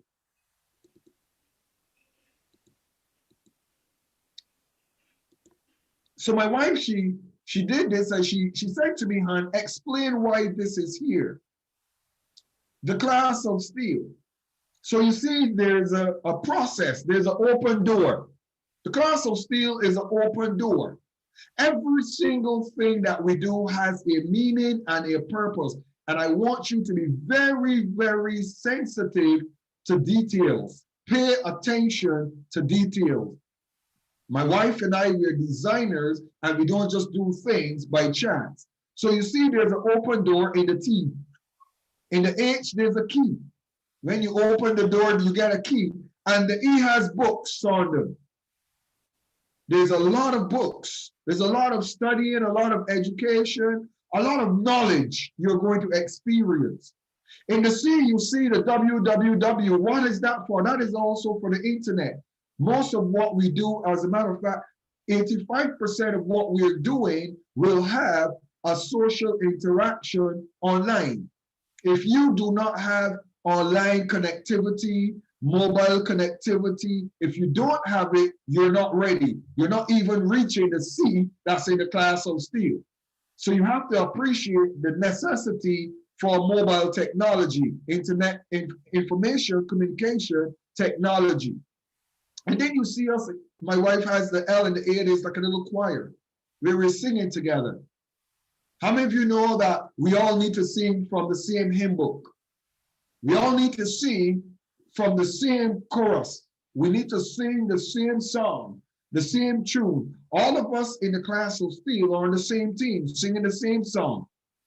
And then you see in the double S, you see that there is what? There's an elevation, up, down, and we are pulling each other up to reach to the next level. In the O, there's graduation. The global, there's going to be graduation. We're having graduation today. If you do studying, if you do, you know how to harmonize, how to work as a team. And then you get pulled up to the next level. You see, our first year, we had a management team. The second year, guess what? The management team is now mentoring our new management team. So there needs to be elevation. You need to step up your game. Don't think you're going to come into the class of SteelE and stay the same way. That's not the plan. You will always be changing and you will graduate. And then you become SteelE.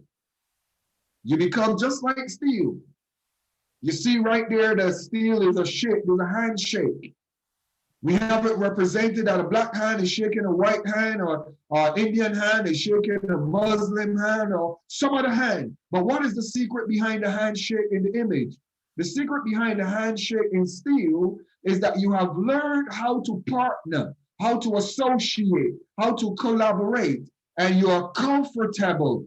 You are comfortable to let your hand touch the hand of your neighbor, your fellow man, your brother, the comrades. Are you here? Are you with me?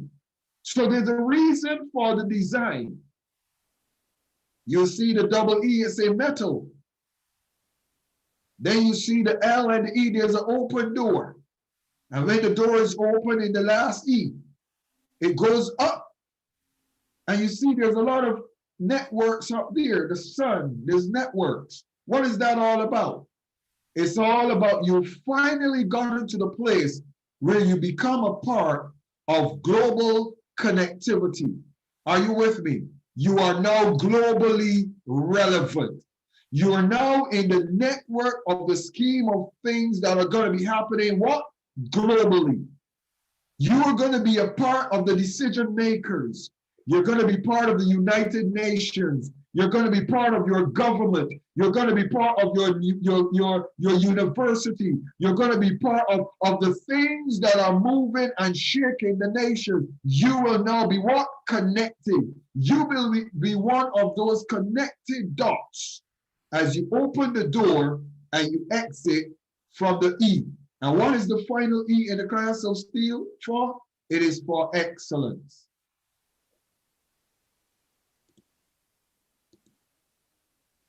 You know that our mission is an organization founded by Bishop Dr. Michael SteelE, a team of like-minded individuals to educate global citizens and citizen leaders for our societies. We provide our members with opportunities that will empower them as they work towards the fulfillment of their goals or their destiny while making a great impact in countries around the world. We encourage leaders and consumers to inspire, challenge, and equip others to live out leadership and reach their full potential. We do this through our commitment to offer in-house mentoring and training, as well as through our partnerships with several accredited universities and training institutions globally. Our programs are delivered online, virtual, and face-to-face personal. And we use the term face-to-face, and this is exactly what's going to be happening when we go to Dubai. There'll be face-to-face interacting, training, teaching, mentoring, information, etc. Dr. SteelE also uses his association with the United Nations and other leaders to help and advise individuals and nations in Africa and around the world on matters highlighted within the United Nations 17 Sustainable Development Goals. Our core values. Our core values are honesty and integrity in all dealings, to work with others in the building and empowering of nations, to provide win-win solutions for our partners, associates, and service users, to be conscientious or to the conscientious pursuit of excellence in our approach, meaning that we are going to be conscious and focused in our pursuit for excellence, to respect the rights, differences, and dignity of others in our endeavor to accomplish the highest national good. Accountability for our actions and conduct universally. The reason why I have that there specifically is because I want us as an organization to engage individuals who respect protocols. The legal structure of your country. When you're doing your business, do it legally and ethically.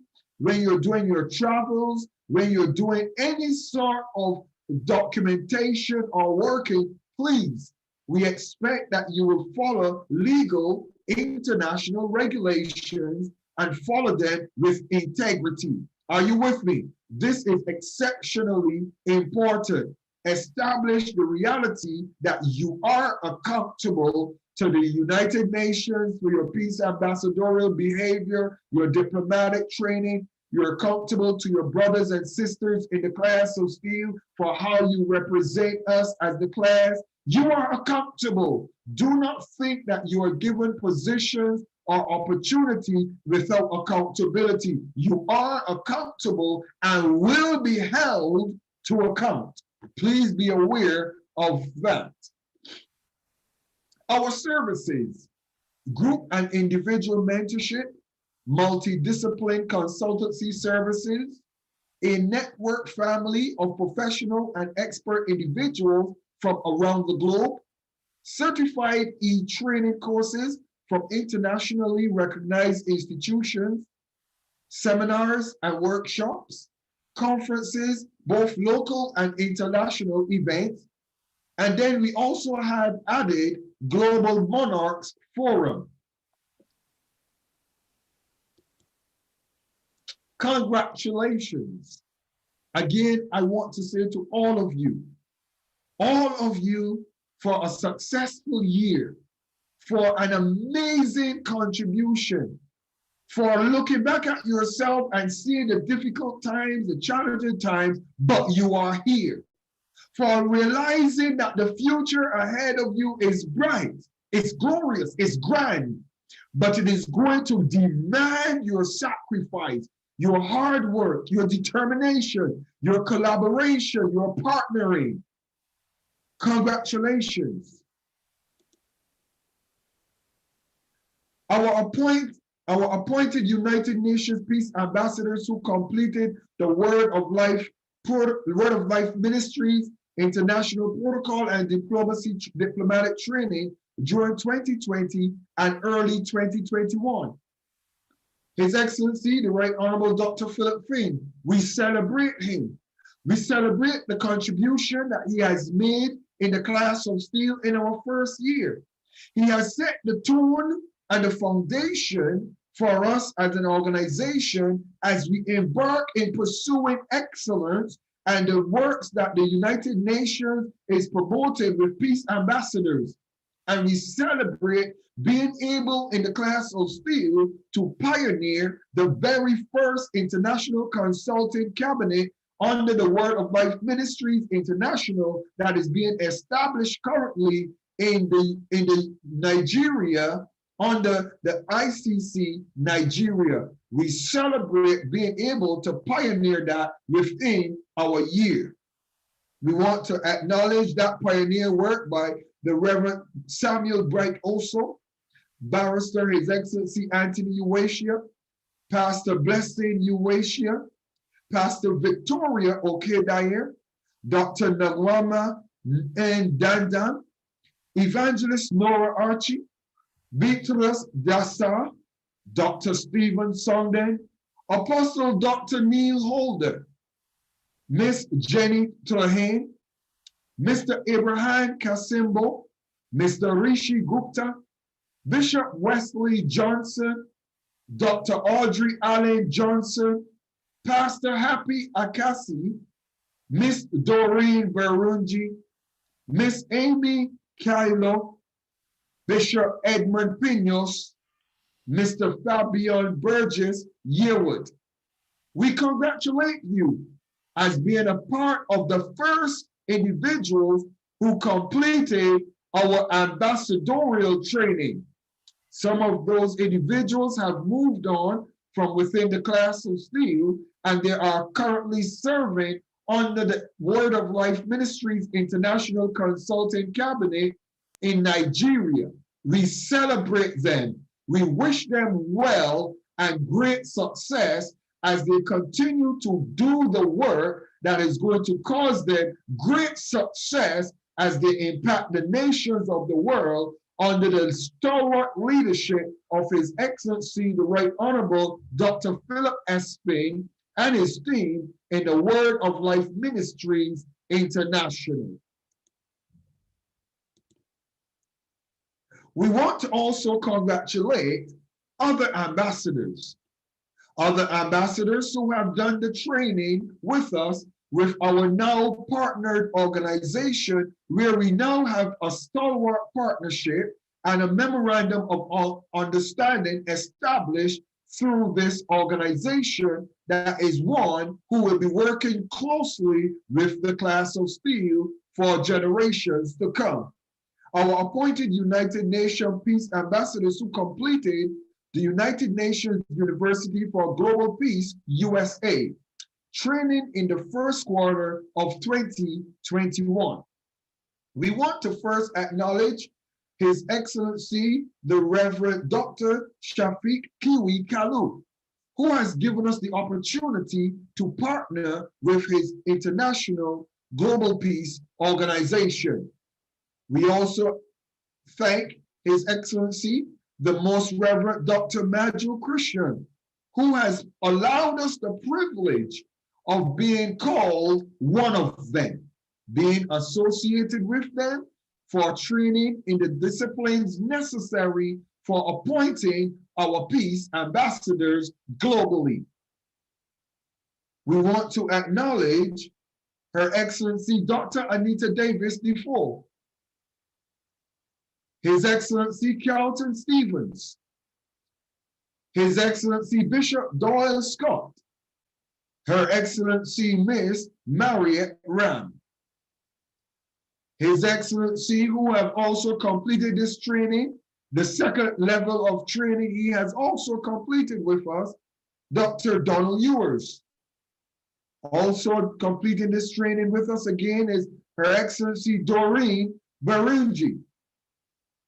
We also congratulate Her Excellency Nenora Coleman, His Excellency Olusegun Olukoya, Her Excellency Adiola Olukoya, His Excellency Reverend Paul Udemba, Her Excellency Bishop Dr. Comfort Adu, His Excellency Reverend Daniel Sopuru, His Excellency Chief Tonic of St. Vincent.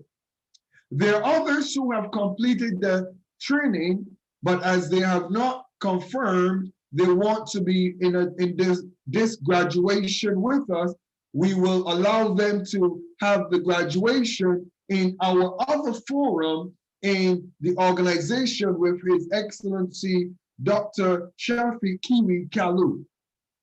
Ladies and gentlemen, you will see on the right the Certificate of Excellence, which was issued in collaboration with the United Nations University for Global Peace, USA, and also the Class of SteelE. The Certificate of Excellence will be issued to those individuals as well. Thank you so very much for your hard work, your attention to detail, and your studying carefully all of the tenets conducive to becoming a global peace ambassador. Thank you so very much. But there's others that we want to say thank you to. It would be remiss of me in this year not to say thank you to a number of key individuals who I want to sincerely say that as a result of their contribution, their support, their connecting us, that we have become who we are today. I want to first and foremost thank His Excellency, the Bishop Edward Kings. He is now the Director General for Nigeria ICC with the Word of Life Ministry. I also want to thank Reverend Samuel Bright Oso, Barrister Anthony Uwasia, Pastor Blessing Uwasia, Pastor Victoria Okedaye, who are a part of the founding fathers of the Class of SteelE. Thank you, thank you, thank you. Dr. Dandam, thank you so very much for your contribution in bringing the Class of SteelE to where we are today. We could not have been here if it was not for your contribution and your support.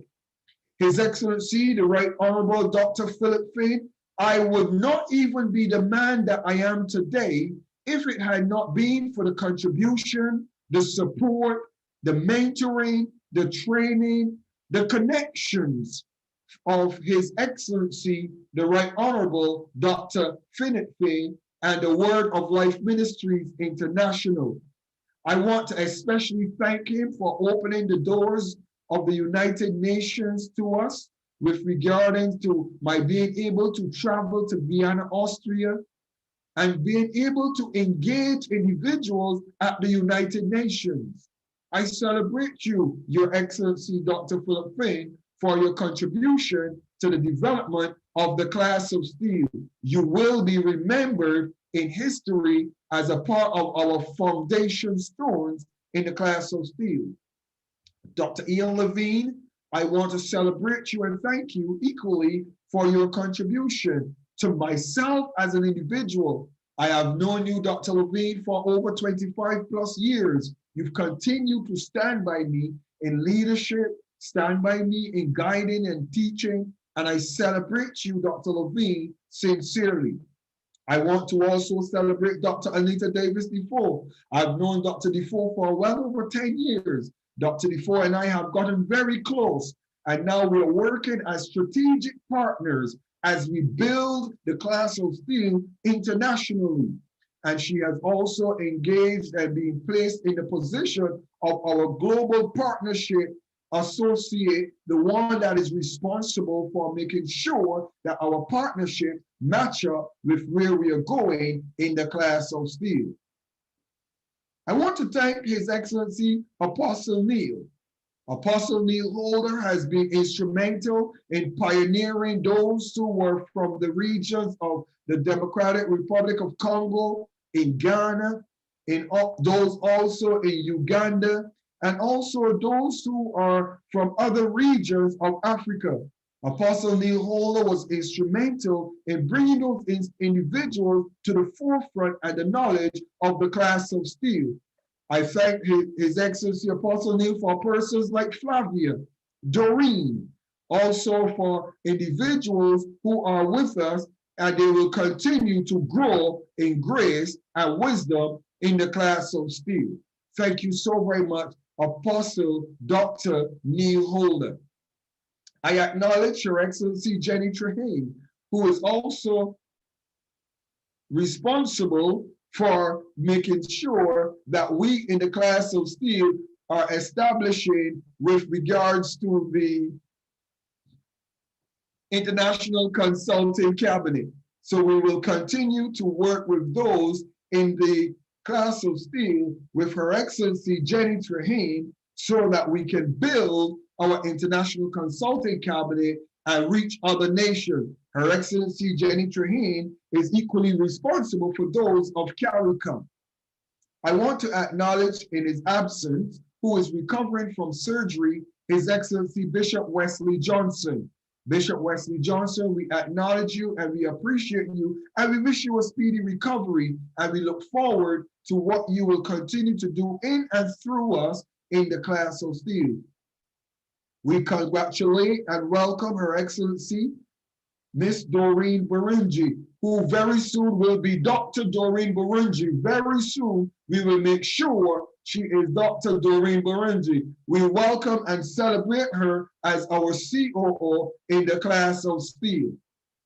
We also want to celebrate His Excellency Olukoya, Olusegun Olukoya, who is responsible for our youth arm of the Class of SteelE. You are very welcome. Thank you for your support and your contribution to the Class of SteelE. We equally acknowledge Reverend Daniel Sapuru. Reverend Daniel is also responsible for those in the Franco regions. Reverend Daniel and Pinos will be responsible for those individuals who speak French. Those of us who do not speak French can look forward to establishing that relationship with His Excellency Reverend Daniel Sapuru. I want to acknowledge His Excellency Dr. Donald Ewer, and it is Dr. Donald Ewers. Please excuse me for the typo. Your Excellency Donald Ewers, I will tell you that I'm a multitasker, because while I was reading these names and all of this in my head, I also saw you sending a message to me, and I acknowledge your message and correction. So I am multitasking at the same time, and I please apologize for the spelling of your name incorrectly. It is His Excellency Dr. Donald Ewers, Ewers with an S. I want to acknowledge Her Excellency Mariette Ram, who has also introduced us to Leaders Without Borders and brought us closer with regards to our working relationship with His Excellency Dr. Hillary. Had not been for her support, her encouragement, her love, and also her contribution and her encouragement, we would not have been where we are today with our Leaders Without Borders Association. So we will not feel but to be grateful to her, because it has served us well, and we look forward to the years that our relationship with His Excellency Dr. Hillary and Leaders Without Borders will take us far and wide. So for that, we want to give honor to Her Excellency Ambassador Mariette Ram. I want to acknowledge the person of Dr. Hillary Imam. Dr. Hillary has taken me under his wings, and he has decided to continue to work and build the Class of SteelE. I appreciate you, Dr. Hillary.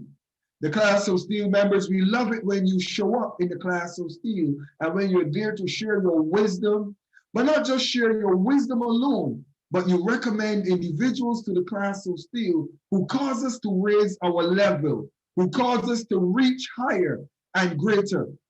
Your Excellency, Ambassador Dr. Hillary, I also want to celebrate you for giving the members of the Class of SteelE opportunity to be a part of the great event in Dubai, where world leaders are coming together in the month of May to celebrate and to work together in looking at the solutions for change that is happening in our world. How can we work together? How can we build together? Your Excellency, Dr. Hillary, I sincerely appreciate you, and I want you to know that I look forward to meeting with you in person, definitely in Dubai in May. And those in the Class of SteelE, we are so excited about meeting with you and your team on ground in Dubai. Equally, please allow me to let the world know that in the next generation, my godson, who is the son of Dr. Hillary, and his name is Evan. Please remember that name. Like you remember the name Joshua, remember the name Evan. He is the next generation for the Class of SteelE and global leaders, my godson. So please remember my godson whenever you think of Dr. Hillary, because our youth need to be remembered as we grow. I also want to give honor to His Excellency, the Reverend Dr. Shafiq Kiwi Kalu. Dr. Kalu has opened the opportunity, as I've mentioned earlier, for us to partner with them in mentoring and training our peace ambassadors globally. We will not be partnering with many organizations. How many of you know if it works, you don't have to change it? If it isn't broken, you don't have to fix it. I believe in integrity, allegiance, and building strong working relationships. And as a result of that, I want to appreciate His Excellency Reverend Dr. Shafiq Kiwi Kalu for giving the Class of SteelE the privilege and the opportunity of signing a memorandum of understanding of our working relationship for generations to come.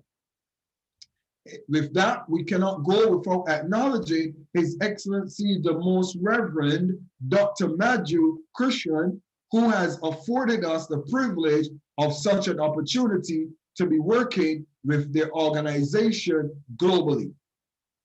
For all of the conference speakers who are with us in this year, for all of our guest speakers, too many to mention, for all of our members who have passed through our doors, who have come, and some have stayed and others have gone, and others are viewing us on our social media. If you look at our Facebook, we have over 2,000 persons who are following us, who are on our Facebook page. We want to identify with you, appreciate you, love you, and celebrate you.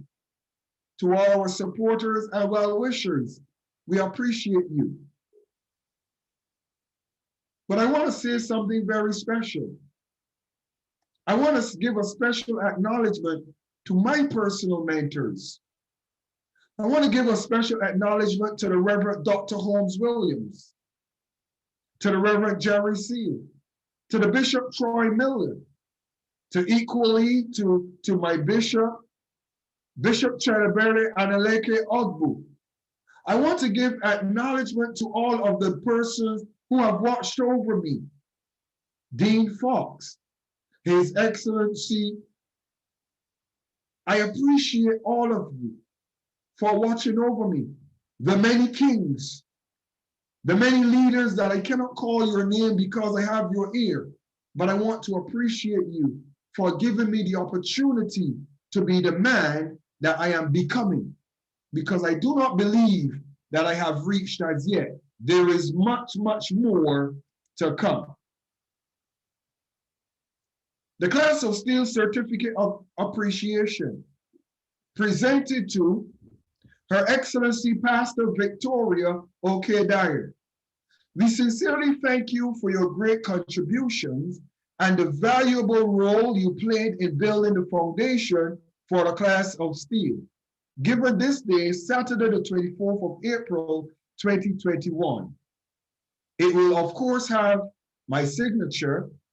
It will equally have the signature of the Leaders Without Borders, His Excellency Dr. Hillary. And I want to declare that this certificate of appreciation will be made available to all of the individuals to whom we have expressed appreciation today. All of you will receive this official certificate of appreciation from us. We will send it to you by email, by PayPal, by your WhatsApp. And for those who would desire to receive this official certificate in your hard copy mailed to yourself, you can discuss that with us if you would like this official certificate to be pinned on your walls for remembrance of this anniversary event. Ladies and gentlemen, we want to ask you to join us. Those who are watching on social media, those who are joining us on our Facebook, on our LinkedIn, on our YouTube, we'd like to meet you, get to know you, and help you achieve those things you desire to. We invite you to become a member of the Class of SteelE.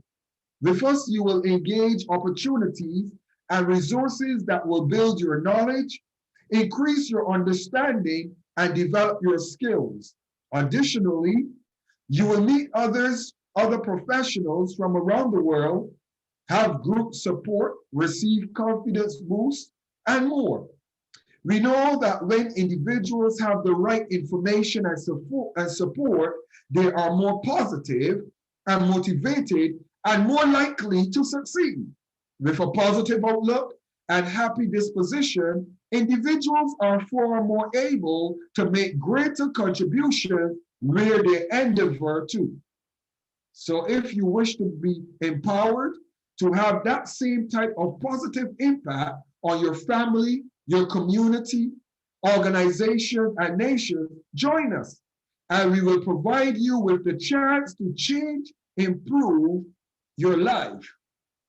The Class of SteelE administers courses and discussion with topics such as success, creativity, self-esteem, relationship, conflicts, and a whole lot more, as well as provide its mentees with other resources that can be life-changing. If you wish further information, our membership coordinator will be very delighted to assist you with getting connected and staying connected. We will all be very pleased to have you. Feel free to contact us for guidance. We have a telephone number that you can contact us on WhatsApp. You have our email, The Class of SteelE. Please remember the E at the end of SteelE. The Class of SteelE at gmail.com or admin at askdrsteele.com. Our Facebook is facebook.com askdrsteele. Remember that again, SteelE with the E at the end. And Leaders Without Borders Development Center, you will also be able to get more information about us.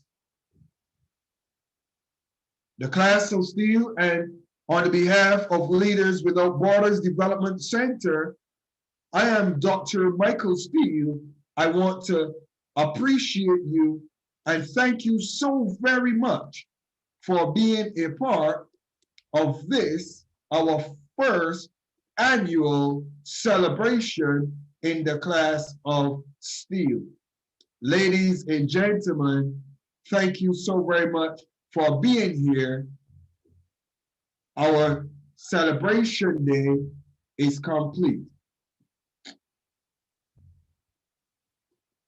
I'm going to make a quick detour and I'm going to ask, because I haven't seen any message as yet from His Excellency Emmanuel. Your Excellency Emmanuel, if you are available, I'm going to ask you if you're available to greet us. I'm going to ask you to unmute. If not, we are going to bring this evening to a close. Are you able to join us? Yes, Dr. Steele. Wow, wow, wow, wow. I appreciate you, sir, for this opportunity. You know, I'm lost for words for real because of what you have been able to accomplish. But I'm not surprised, man, because being with you in a few months, we have stayed together. You have showed me the kind of man you are and what you're capable of. And I really can testify that this is the beginning. We have not even scratched 10% of what you can offer. I congratulate all those who have been in your class. I congratulate everybody who has served with you. I can tell you that I'm ready to be part and parcel of your organization. I have learned so much from you. Me as a military man, the way you introduced me, I can tell you that what we do and the reason why we succeed is because of mentorship of our forefathers and leaders. Without a mentor, I'm telling you, you really cannot go far. Everything we do, we look forward, but we're always looking at somebody who came before us. So me as an African man, we always talk about nepotism, right? In organizations. And why is nepotism so important in some societies? And why do some people prosper and others fail? You can go to the university, come out with the same degree, right? One becomes a millionaire, another one goes and becomes a simple farmer. And I'm not saying that farmers are simple, because I'm one. The reason is because they have mentors, and a mentor can be a relative, can be a friend, can be anybody that you know, and that's what we call nepotism. But really, that's how the world works. You need a mentor to prosper. You need connections. And what you have brought for us or for the world is extremely important. I've been thinking while you're talking, how much power, resources you really have invested in this Class of SteelE. I celebrate you and your wife, the First Lady, for starting this class. It's amazing. I can't even understand how you came up with this idea. But this is a testimony of the man you are. And me and my organization, Emax Systems, you know, we do business together.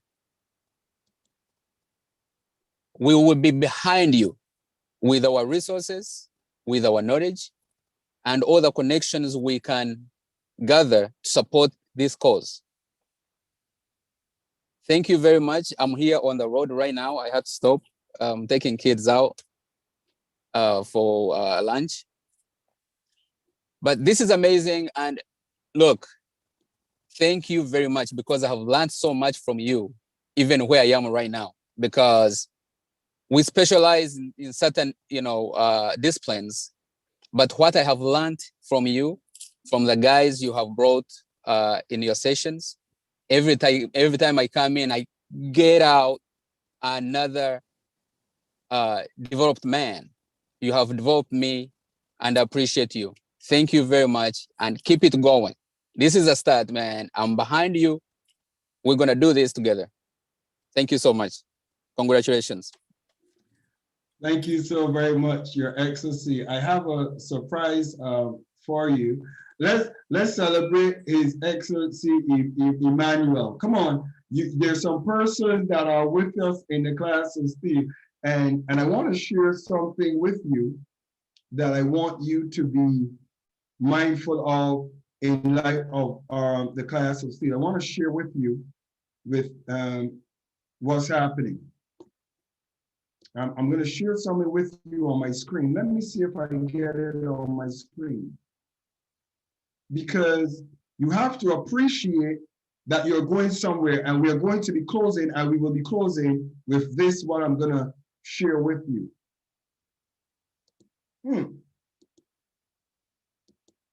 Let me just get it open, and I will share it with you.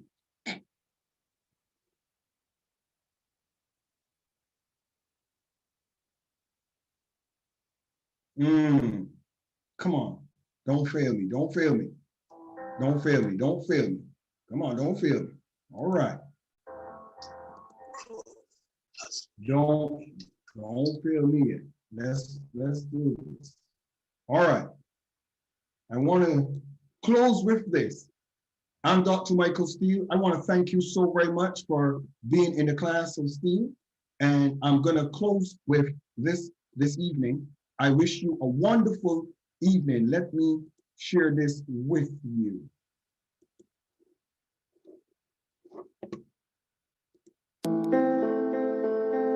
Growth has never been difficult around the world across sectors like today. Things, people, data, and processes, everything is becoming digitally connected.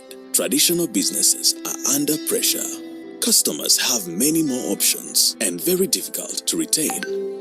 Competition comes from so many different directions, and it's even more tougher. Shareholders are pressing for short-term profits, which wouldn't be the case. That is why we at Emax Systems Incorporated have come up with a solution-based 5-backed economic ecosystem, ready to support, influence, and share with partners in the new economic digital revolution. And these are: number 1, gold mining. which gold is then used to back up our crypto asset and has to be used as a means of transaction all around our ecosystem. And at the same time, since the DRCG is an asset, that means it can bring in more income to the community. Number 2, a powerful exchange and crypto gateway where all the trading is going to be done at your own comfort for value. Number 3, agro-processing. For our community to live well, it has to be healthy, and that means proper food, of which at Emax, we are ready to add value to the food we produce to be available at all times in all ways for community and business. Number 4, real estate and hardware. Being humans, we need a beautiful, affordable ambience, of which we are committed to handle in a more professional way with the state-of-the-art designs using our own hardware materials already in the system. Number 5, online shopping malls. With this, at Emax, we make sure that we move with the trends for a fast, secure, and convenient consignment executions for our community. Lastly, but not least, is the cooperative insurance policy entailed to our business system, which makes sure that customers' funds are safe and secure and can be easily transferred to the next generation. The world of business has changed, and the Emax System Incorporated is the way of life now. For more information, visit our website at www.emaxsystems.com. Come on, somebody. That's where the Class of SteelE is going. Come on, somebody. Tell me we're going somewhere. Ladies and gentlemen, thank you so very much for being a part of this celebration. Our time has ended. It's 4:32. You have spent all these hours seated, listening. I want to love you, appreciate you, wish you all a wonderful day today. Good evening, good morning, good night, and God bless. I'm Dr. SteelE, and on behalf of all of us in the Class of SteelE, we love you, appreciate you, celebrate you, and see you in the next training. We will have our training on Monday, Wednesdays, and Fridays. See you guys next week. Good night and God bless. Bye-bye for now.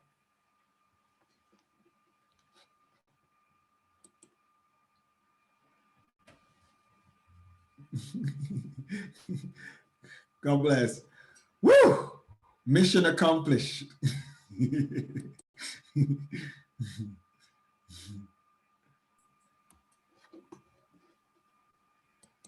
A long one indeed.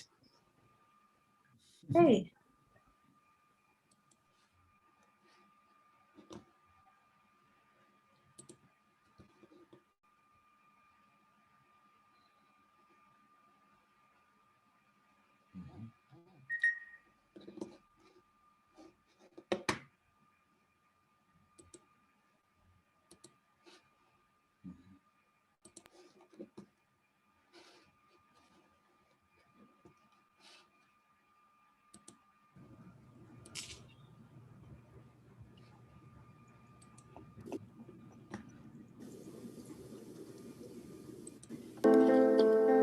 Growth has never been difficult around the world across sectors like today. Things, people, data, and processes, everything is becoming digitally connected. Traditional businesses are under pressure.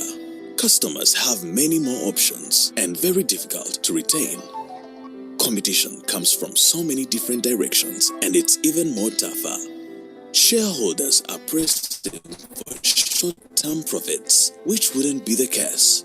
That is why we at Emax Systems Incorporated have come up with a solution-based 5-backed economic ecosystem ready to support, influence, and share with partners in the new economic digital revolution. And these are: number 1, gold mining, which gold is then used to back up our crypto asset and has to be used as a means of transaction all around our ecosystem. And at the same time, since the DRCG is an asset, that means it can bring in more income to the community.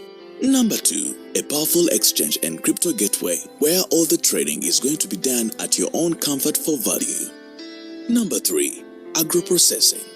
For our community to live well, it has to be healthy, and that means proper food, of which at Emax, we are ready to add value to the food we produce to be available at all times in all ways for community and business. Number 4, real estate and hardware. Being humans, we need a beautiful, affordable ambience, of which we are committed to handle in a more professional way with the state-of-the-art designs using our own hardware materials already in the system. Number 5. Online shopping malls. About this, at Emacs, we make sure that we move with the trends for a fast, secure, and convenient consignment executions for our community. Lastly, but not least, is the cooperative insurance policy entailed to our business system, which makes sure that customers' funds are safe and secure and can be easily transferred to the next generation. The world of business has changed, and the Emacs System Incorporated is the way of life now.